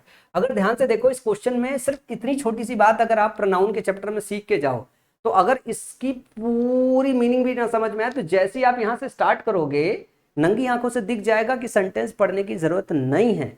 यही तो बात है, आपको पैटर्न डिकोड करना पड़ेगा। आप नाउन पढ़े जा रहे हो, आप प्रोनाउन पढ़े जा रहे हो, आप आर्टिकल पढ़े जा रहे हो, आप दुनिया में सब कुछ पढ़े चले जा रहे हो, लेकिन ये बहुत छोटी सी जो बात है, ये नंगी आंखों से अगर एग्जाम के अंदर नहीं दिख रहा है तो आपकी सारी पढ़ाई बेकार है। इसी वजह से जरूरी है कि आपका मास्टर आपको ये तस्वीर दिखाए कि आप जो भी चैप्टर पढ़ रहे हो उस चैप्टर को किस तरीके से सेव करो, ताकि आपको पता हो कि पर्सनल प्रोनाउन से कितने टाइप के क्वेश्चन बनते हैं, और वो टाइप आपको अच्छे से पता होना चाहिए। मैंने 2004 से लेके 2024 मतलब एसएससी की शुरुआत से लेके आज तक के सारे पैटर्न डिकोड कर दिए हैं आज की क्लास में, और बचे हुए जो पैटर्न होगा वो कल की क्लास में डिकोड कर दूंगा, क्योंकि 107 क्वेश्चन अगर आज के दिन पढ़ाऊंगा तो बहुत लंबा समय लग जाएगा, आप बोर भी हो जाओगे, पूरी वीडियो देखोगे नहीं, फिर मुझे ही बुरा लगेगा कि मैं वीडियोस बना के और आऊँगा, आप देख नहीं रहे हो। अगर तो 1 घंटे 1.25 घंटे की वीडियो आसानी से दिख जाती है, पर 2 घंटे की वीडियो देखना बहुत मुश्किल काम होता है। अगला क्वेश्चन होता है, now it's referring to the same big lug who met his fate thanks to David Sunlight। SSC MTS 2023 का क्वेश्चन है। नाउ इट्स रेफरिंग, जब हम बात करते हैं इट्स रेफरिंग, तो यहाँ पे ध्यान से देखो, अगर इस क्वेश्चन को सही से पढ़ोगे तो इसका मतलब नाउ इट इज रेफरिंग लिखना था। नाउ इट इज रेफरिंग मतलब इट के बाद इज आता है, फिर वर्ब की आईएनजी फॉर्म आती है। Now it's referring to the same, फिर ये है प्रीपोजिशन, प्रोपोजिशन के बाद उसके बाद उसका ऑब्जेक्ट द सेम बिग हग, ठीक है, फिर रिलेटिव प्रोनाउन, फिर आगे की पूरी बात कही जा रही है। तो ये जो नाउ है ना, ये इट्स नहीं चाहिए, यहाँ पे क्या चाहिए, इट इज चाहिए, इट इज चाहिए। तो आप इसको ऐसे लिख सकते हो इट्स, या सीधे इट इज लिख सकते हो। फिर अगला question, question number 40, our self should not boast of one's knowledge. तो देखो जो आवर सेल्फ लिखा हुआ है, सब्जेक्ट के प्लेस पे, सब्जेक्ट के प्लेस पे रिफ्लेक्सिव प्रोनाउन इस्तेमाल नहीं करते, जैसे himself, our self, yourself, myself जैसे रिफ्लेक्सिव प्रोनाउन का इस्तेमाल नहीं करते। सब्जेक्ट के प्लेस पे आपको सब्जेक्टिव केस चाहिए।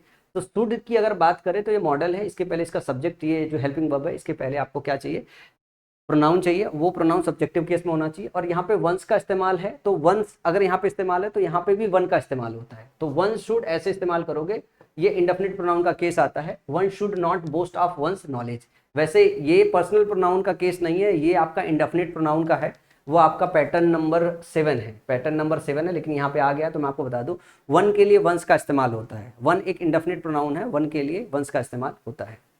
जब हम किसी अननोन सिंगुलर बंदे को कोट कर रहे होते हैं तो उसके लिए हम रैंडमली वन का इस्तेमाल करते हैं। अगला है, he is as concerned as me regarding the renewed examination. He is as concerned as me regarding the renewed examination schedule. वो उतना ही कंसर्न्ड है जितना कि मैं, रिगार्डिंग रिन्यूड एग्जामिनेशन। तो यहाँ पे जब हम कंपेयर कर रहे हैं ना, वो उतना ही कंसीडर है जितना मैं कंसीडर कर रहा हूँ। तो यहाँ पे मी नहीं चाहिए, यहाँ पे आई, क्योंकि हम कंपेयर कर रहे हैं कि कौन कितना कंसर्न्ड है। तो सब्जेक्ट का कंपैरिजन हम सब्जेक्टिव केस से करते हैं। तो he is as concerned as I, और जब ये पूरा कंसर्न कर लेते हैं तो ये पूरी तरीके से काम करता है आगे। रिगार्डिंग किसके रिगार्डिंग, जो है द रिन्यूड एग्जामिनेशन के रिगार्डिंग, कि उतना ही कंसर्न है जितना कि मैं। तो यहाँ पे मैं नहीं चाहिए था, यहाँ पे आई चाहिए था। जब हम सब्जेक्ट का कंपैरिजन करते हैं तो सब्जेक्टिव केस के साथ करते हैं। अगर आपको सब्जेक्ट का सब्जेक्टिव केस के साथ, ऑब्जेक्ट का ऑब्जेक्टिव केस के साथ और पॉजिटिव का पॉजिटिव केस के साथ कंपैरिजन में थोड़ा सा डाउट हो तो मुझे नीचे कमेंट सेक्शन में बता दीजिएगा। जो बच्चा नीचे कमेंट सेक्शन में मेंशन करेगा, मैं 8-10 एग्जांपल जो है वहीं पे आपको लिख दूंगा, ताकि आपको सब्जेक्ट का सब्जेक्टिव केस के साथ, ऑब्जेक्ट का ऑब्जेक्टिव केस के साथ, पॉजिटिव का पॉजिटिव केस के साथ कंपैरिजन सही से समझ में आ जाए। क्योंकि यहाँ मैंने बहुत अलग से इसको समझाने के लिए नहीं लिए, तो there might be a problem कि आपको सब्जेक्ट का सब्जेक्ट के साथ कंपैरिजन, ऑब्जेक्ट का ऑब्जेक्ट के साथ कंपैरिजन थोड़ा डाउटफुल लग जाए। समझ में आया? वैसे होना तो नहीं चाहिए, पर अगर होता है तो नीचे मुझे कमेंट सेक्शन में मेंशन करना, मैं उस पर मल्टीपल एग्जांपल लिख दूंगा। या अगर मेरे को ऐसा समझ में आता है तो मैं अगली क्लास में इस पर और एग्जांपल्स इंक्लूड कर लूंगा, ताकि आपको अच्छे से समझा सकूँ, वो डाउट क्लियर करा सकूँ। क्योंकि सीधा फंडा ये होता है, सब्जेक्ट का सब्जेक्ट के साथ कंपेरिजन करते हैं, ऑब्जेक्ट का ऑब्जेक्ट के साथ, और पॉजिटिव केस का पॉजिटिव केस के साथ कंपैरिजन करते हैं। तो जब तक आप मल्टीपल एग्जाम्पल के थ्रू इस बात को ना समझ लो, उसके मल्टीपल केसेस ना देख लो, तो मन में थोड़ा थोड़ा डाउट बना रहता है। अगर इस तरीके का डाउट है तो नीचे कमेंट सेक्शन में लिखिएगा, मैं उस पर 8-10 एग्जाम्पल अगली क्लास में ले लूंगा। अगला है आई विल नेवर जज यू फॉर योर्स इम्प्रम्प्टू परफॉर्मेंस। जब हम बात करते हैं इम्प्रम्प्टू, ये वन वर्ड सब्स्टिट्यूशन में बहुत आता है। इम्प्रम्प्टू का मतलब होता है विदाउट प्रिपरेशन, विदाउट प्रिपरेशन।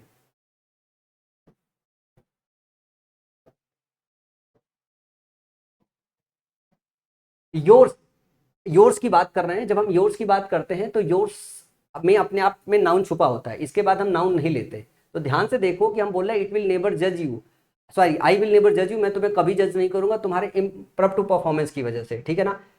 तो अब अगर हम बात करें योर्स की और परफॉर्मेंस की, ये इसका नाउन ऑलरेडी दिया हुआ है, तो यहाँ पे योर होना चाहिए, योर इम्प्रम्प्टू परफॉर्मेंस होना चाहिए कि ना कि परफॉर्मेंस होना चाहिए, ठीक है ना। Bacteria are single called organism that can reproduce on its own. ये क्वेश्चन आया है आपके एसएससी सीएचएसएल 2023 में। अगर मैं बात करूं बैक्टीरिया की, तो बैक्टीरिया के साथ देखो यहाँ पे आर का इस्तेमाल किया गया है, और बैक्टीरिया को ये भी बताया गया ये ऑर्गेनिज्म नहीं है, ऑर्गेनिज्म्स है। तो ये भी प्लूरल इस्तेमाल किया गया है, ये भी प्लूरल इस्तेमाल किया गया है। इसका मतलब ये बता रहा है जो बैक्टीरिया है वो अपने आप में प्लूरल है। क्या है? बैक्टीरिया अपने आप में प्लूरल है। अगर ये प्लूरल है तो that can reproduce on its own की जगह ऑन दियर ओन लिखना पड़ेगा आपको। क्या लिखना पड़ेगा? ऑन दियर ओन, क्योंकि अगर ये प्लूरल है, ये प्लूरल है, ये प्लूरल है, तो इसका जो प्रोनाउन है वो भी कैसा होना चाहिए? वो भी इसका प्रोनाउन प्लूरल होना चाहिए। अगला है in practice rounds my Caddy's Greg and me works on my short game with A baseball glove. जरा ध्यान से देखिए, यहां पे लिखा हुआ है वर्क्स, ये आपका वर्ब है कि प्रैक्टिस राउंड में माई कैडी क्रेग, ये नाम दिया हुआ है, एंड मी, तो दो लोग मिलके वर्क करते हैं on my short game with A baseball glove. ये है आपका वर्ब। वर्ब से पहले जो आएगा, जो प्रोनाउन आएगा, वो कैसा होना चाहिए? सब्जेक्टिव केस में आना चाहिए, तो आई होना चाहिए। ये थर्ड पर्सन है, ये फर्स्ट पर्सन है, कोई निगेटिव बात नहीं की गई है, तो 3-1 का सीक्वेंस होना चाहिए जो अपने आप में सही है। ये पता है बहुत दूर आगे दिया हुआ है तो दिखेगा नहीं, क्योंकि आगे ये पूरी एक बात ऐड की गई है, फिर उसके बाद ये सब्जेक्ट लाइन है, यहां से स्टार्ट किया गया, ये इसका वर्ब दिया हुआ है, तो दिखने में थोड़ी दिक्कत हो जाती है। अगला है everybody started when me enter the drawing room. अब ये इंटर्ड वर्ब है, जब मैं ड्राइंग रूम में जो है अंदर घसा तब मुझे घूरने लगे। स्टेयर का मतलब होता है घूरना, तो व्हेन मी नहीं, व्हेन आई, जब मैं इंटर हुआ, क्योंकि वर्ब है, वर्ब के पहले उसका सब्जेक्ट आता है, यहाँ सब्जेक्टिव केस चाहिए। अगला है a man tends to one of the horses after its training at a stud farm. देखो उसके ट्रेनिंग की बात हो रही है। A man tends to one of the horses after its training at a stud farm. तो its training में it is training नहीं लिखना है। इसका क्या मतलब है? इसका मतलब इट इज ट्रेनिंग है, यहाँ पे लिखना उसके ट्रेनिंग की बात है, तो इट्स ट्रेनिंग नहीं होगा, ये होगा इट्स ट्रेनिंग। एमटीएस 2022 का क्वेश्चन है। अगला 47 देखो, सीएचएसएल 2022 का। When Sanathan asked mister Jignesh for a fresh evaluation of his performance in the last financial year, little did him know that the results will come out worse than expected. अब little did him know that लिखा हुआ है, ये गलत actually लिखा है, little did he know that, क्योंकि जो वर्ब है ना, ये वर्ब है इधर पे, और वर्ब के पहले अगर मैं बात करूं, ये आपका मेन वर्ब है, मेन वर्ब के पहले आपका क्या आएगा? मेन वर्ब के पहले आपका सब्जेक्ट आएगा। Little did he know that the results will come out worse than expected. तो ये पूरा इतना बड़ा कहानी गोथा गाथा लिखा गया है, और आपको पहचानना प्रोनाउन का आता है यहाँ पे कि ये वर्ब है, और ये इधर पे सब्जेक्ट केस का प्रोनाउन चाहिए, और यहाँ पे ऑब्जेक्टिव केस का प्रोनाउन लिखा गया हुआ है, तो ये हिम की जगह कहाँ लिखना था? यहाँ पे ही लिखना था। Little did he know, little did he know that the results will come out worse than expected. बाकी की जो ये पूरी बात है तो अलग से कहानी खाली सुनाई गई है, यहां से ये अलग बात स्टार्ट हो रही है। Little did he know that the results will come out worse than expected. अगले क्वेश्चन की बात करें, क्वेश्चन नंबर 48, ये हमारा क्वेश्चन है जिसमें हम बात कर रहे हैं मी एंड माई फ्रेंड्स। तो माई फ्रेंड्स एंड आई होगा often go to the cinema, इसको आपको पहले लिखना पड़ेगा, इसको बाद में, और सिनेमा जाने की बात हो रही, कोई निगेटिव थॉट नहीं है, तो 3 इधर आएगा, 1 इधर आएगा, लेकिन मी आई में बदल जाएगा। We thought there was a good idea to wear snow boots before we stepped out.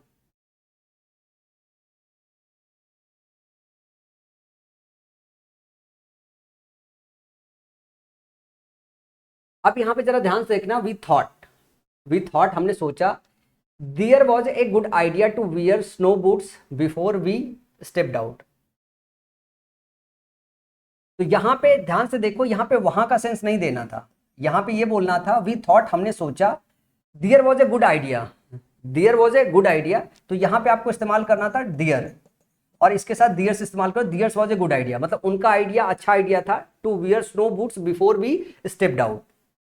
समझ में आई बात की गड़बड़ कहाँ क्या है? यहाँ पे जैसे मैंने आपको बताया कि अगर इसके बाद वर्ब दिया हुआ है तो देयर अपने आप में सही हो सकता है, लेकिन इस सेंटेंस को अगर सही से समझोगे तो सेंटेंस में क्या दिया हुआ है? सेंटेंस में ये दिया हुआ है कि हमने सोचा, जो उनका थॉट था, ठीक है ना, वो उनका जो आइडिया था वो अच्छा आइडिया था, to wear snow boots before we stepped out. तो यहाँ पे ये दियर नहीं चाहिए, यहाँ पे दियर्स चाहिए। उनका जो थॉट था, theirs was a good thought to wear snow boots before we stepped out. तो यहाँ दियर लगाओगे तो सही नहीं होगा, यहाँ पे दियर्स लगाओगे तो इसका मतलब हो गया कि उनका जो आइडिया था वो अच्छा आइडिया था, to wear snow boots before we stepped out. तो क्वेश्चन नंबर 49 में जो गड़बड़ है वो दियर की जगह दियर्स चाहिए। अगला चाहिए you and I have submitted your work on time. तो यू और आई लिखा हुआ है, have submitted your work on time, हम अपने टाइम पे वर्क सबमिट कर रहे हैं। तो आपका जो सीक्वेंस होता है 2 3 1 का सीक्वेंस होता है। तो यहाँ पे आपको 1 दिया हुआ है और यहाँ पे आपका 2 दिया हुआ है, तो 2 1 का सीक्वेंस दिया हुआ है और इसके साथ हैव का इस्तेमाल है, अपने आप में सही है। जब एंड से दो नाउन को जोड़ते हो तो प्लूरल ही बनता है, तो यहाँ पे सब कुछ सही है, इसमें कोई एरर नहीं है, इसमें कोई सा भी एरर नहीं है। तो ये रहे आपके पर्सनल प्रोनाउन से रिलेटेड सारे 50 के 50 क्वेश्चन जो है। और आज मैं इस क्लास को यहीं पे एंड करता हूँ, और इसके बाद जो है तकरीबन जो है आपके बचे हो गए हैं 57 क्वेश्चन जो है, और अभी सिर्फ एक पैटर्न कवर किया है क्योंकि इसी पैटर्न से सबसे ज़्यादा आपके एग्जाम में क्वेश्चन आए थे। तो उम्मीद करता हूँ कि ये जो पर्सनल प्रोनाउन है, ये पर्सनल प्रोनाउन आपको अच्छे से आज की इस क्लास में क्लियर हो गया होगा। जाते जाते मैं आपको पर्सनल प्रोनाउन की समरी दे के जाना चाहता हूँ, ताकि आप छोटी सी समरी में सब याद रख लो। एक तो चार्ट में आपको याद रखना है, सबसे पहले चार्ट, सबसे पहला केस है आपका चार्ट का, ठीक है ना। चार्ट में आपको क्या याद करना है? चार्ट में आपको याद करना है जहाँ सब्जेक्ट चाहिए वहाँ सब्जेक्ट डालोगे, जहाँ ऑब्जेक्ट चाहिए वहाँ पे ऑब्जेक्ट डालोगे, जहाँ पॉजेसिव चाहिए वहाँ पॉजेसिव डालोगे, और जहाँ पे आपका पॉजेसिव प्रोनाउन चाहिए, पॉजेसिव प्रोनाउन चाहिए वहाँ पे पॉजेसिव प्रोनाउन डालोगे। अगर ये लास्ट में मिला, अगर ये सबसे लास्ट में मिला तो ये नहीं होना चाहिए, ये होना चाहिए। समझ में आया बात? दूसरी इंपॉर्टेंट बात है जो आपको याद रखनी है, it is, are, am, was, were, इसके बाद जो आएगा वो आएगा सब्जेक्टिव केस, सब्जेक्टिव केस आएगा। ये समरी है आज की क्लास की। इसके बाद जो आपको और याद करना है कि आपको एक क्वेश्चन और मिलेगा, इट इस्तेमाल करना, इट्स इस्तेमाल करना वर्सेस इट्स इस्तेमाल करना है। इसका मतलब होता है इट प्लस इज, और ये होता है आपका पॉजेसिव एग्जेक्टिव। और अगर मैं आपको बताऊं कि और क्या आपको याद रखना है जो आपके पास आने वाला है, जो भी आपका प्रीपोजिशन है, अगर एक तो और याद कर लो, दियर वर्सेस दियर, ये वाला पैटर्न भी है जो आपके एग्जाम में क्वेश्चन बनता है। ये आपका पॉजेसिव एग्जेक्टिव है, और ये जो है आपका क्या है, प्लेस बताता है या इंट्रोड्यूस करता है। इसके अलावा एक और अगर बात मैं आपको कहूँ कि और बताना है, तो आपको ध्यान रखना है कि जो प्रीपोजिशन होता है सारे के सारे, वो अपने बाद जो है ऑब्जेक्ट लेता है, ऑब्जेक्टिव केस का प्रोनाउन चाहिए। इसके साथ अगर इसमें कुछ याद कर सकते हो तो बट और एक्सेप्ट, दो इम्पॉर्टेंट चीज़ें हैं जो आप याद रखोगे, ये जल्दी भूलता है। लेट इसके साथ आप याद रख लो, ठीक है ना, लेट इसके साथ आप और याद कर लो, बिटवीन और एंड को रिलेटिव के बाद ऐसा आता है, ये बात आपको याद रखना है। सेपरेशन, पार्डन जैसे जो आपके नाउन हैं, ये पॉजेसिव एग्जेक्टिव नहीं लेते हैं, पॉजेसिव एग्जेक्टिव नहीं लेते हैं। और इसके अलावा जो और एक इम्पॉर्टेंट बात है जो आप याद रख सकते हो वो ये है कि अगर तीनों को एक साथ लेना है तो good sense versus bad sense, sense का खास करके आपको ध्यान देना है। इन्हीं पे सारा का सारा जो आपका क्वेश्चन है, जो इन्हीं सारे पैटर्न पे आपका सारा का सारा क्वेश्चन बना हुआ है। तो ये समरी है, ये क्रक्स है, ये आपको याद रखना पड़ेगा। ये कॉपी में आप यूं ही ऐसे ही नोट कर लो। जब ये नोट कर लोगे, ये 50 क्वेश्चन पे सही से अप्लाई करोगे, तो कभी आपके प्रोनाउंस से जो है क्वेश्चन गलत नहीं होंगे। तो मैं उम्मीद करता हूँ कि आज की क्लास आप शिद्दत से रिवाइज करोगे। और जो बच्चा यहाँ तक अगर देख जाए तो नीचे मुझे कमेंट सेक्शन में थैंक यू सर करके बोल देना कि आपने अच्छा पढ़ाया। अगर कुछ आज की क्लास से समझ में ना आया हो, क्योंकि एग्जाम बिल्कुल नियर बाई है, तो बहुत डिटेल में नहीं पढ़ा सकता था, क्योंकि मुझे समरी के साथ आपके क्वेश्चन के पैटर्न डिकोड कराने हैं। इस क्लास को 2 बार देख के जो है, आखिरी तक 2 बार देख के जो है, अगर अपने सीट को 2 बार 3 बार अगर आपने रिवाइज कर लिया, 4 बार रिवाइज कर लिया, तो नंगी आंखों से सारे के सारे क्वेश्चन आपको एग्जाम में दिखाई देने लगेंगे, सारे के सारे एरर दिखाई देने लगेंगे। तो नीचे अगर क्लास पसंद आया हो तो नीचे थैंक यू जरूर लिखिएगा। और सारे के सारे बच्चे जो है ये क्लास अपने दोस्तों के साथ साझा कीजिए, अगर किसी बच्चों को अंग्रेजी में परेशानी हो रही तो। आज के इस वीडियो में इतने ही, अगली वीडियो में फिर मिलेंगे, तब तक के लिए अपना ध्यान रखिए और मेरे साथ अपनी पढ़ाई जारी रखिएगा।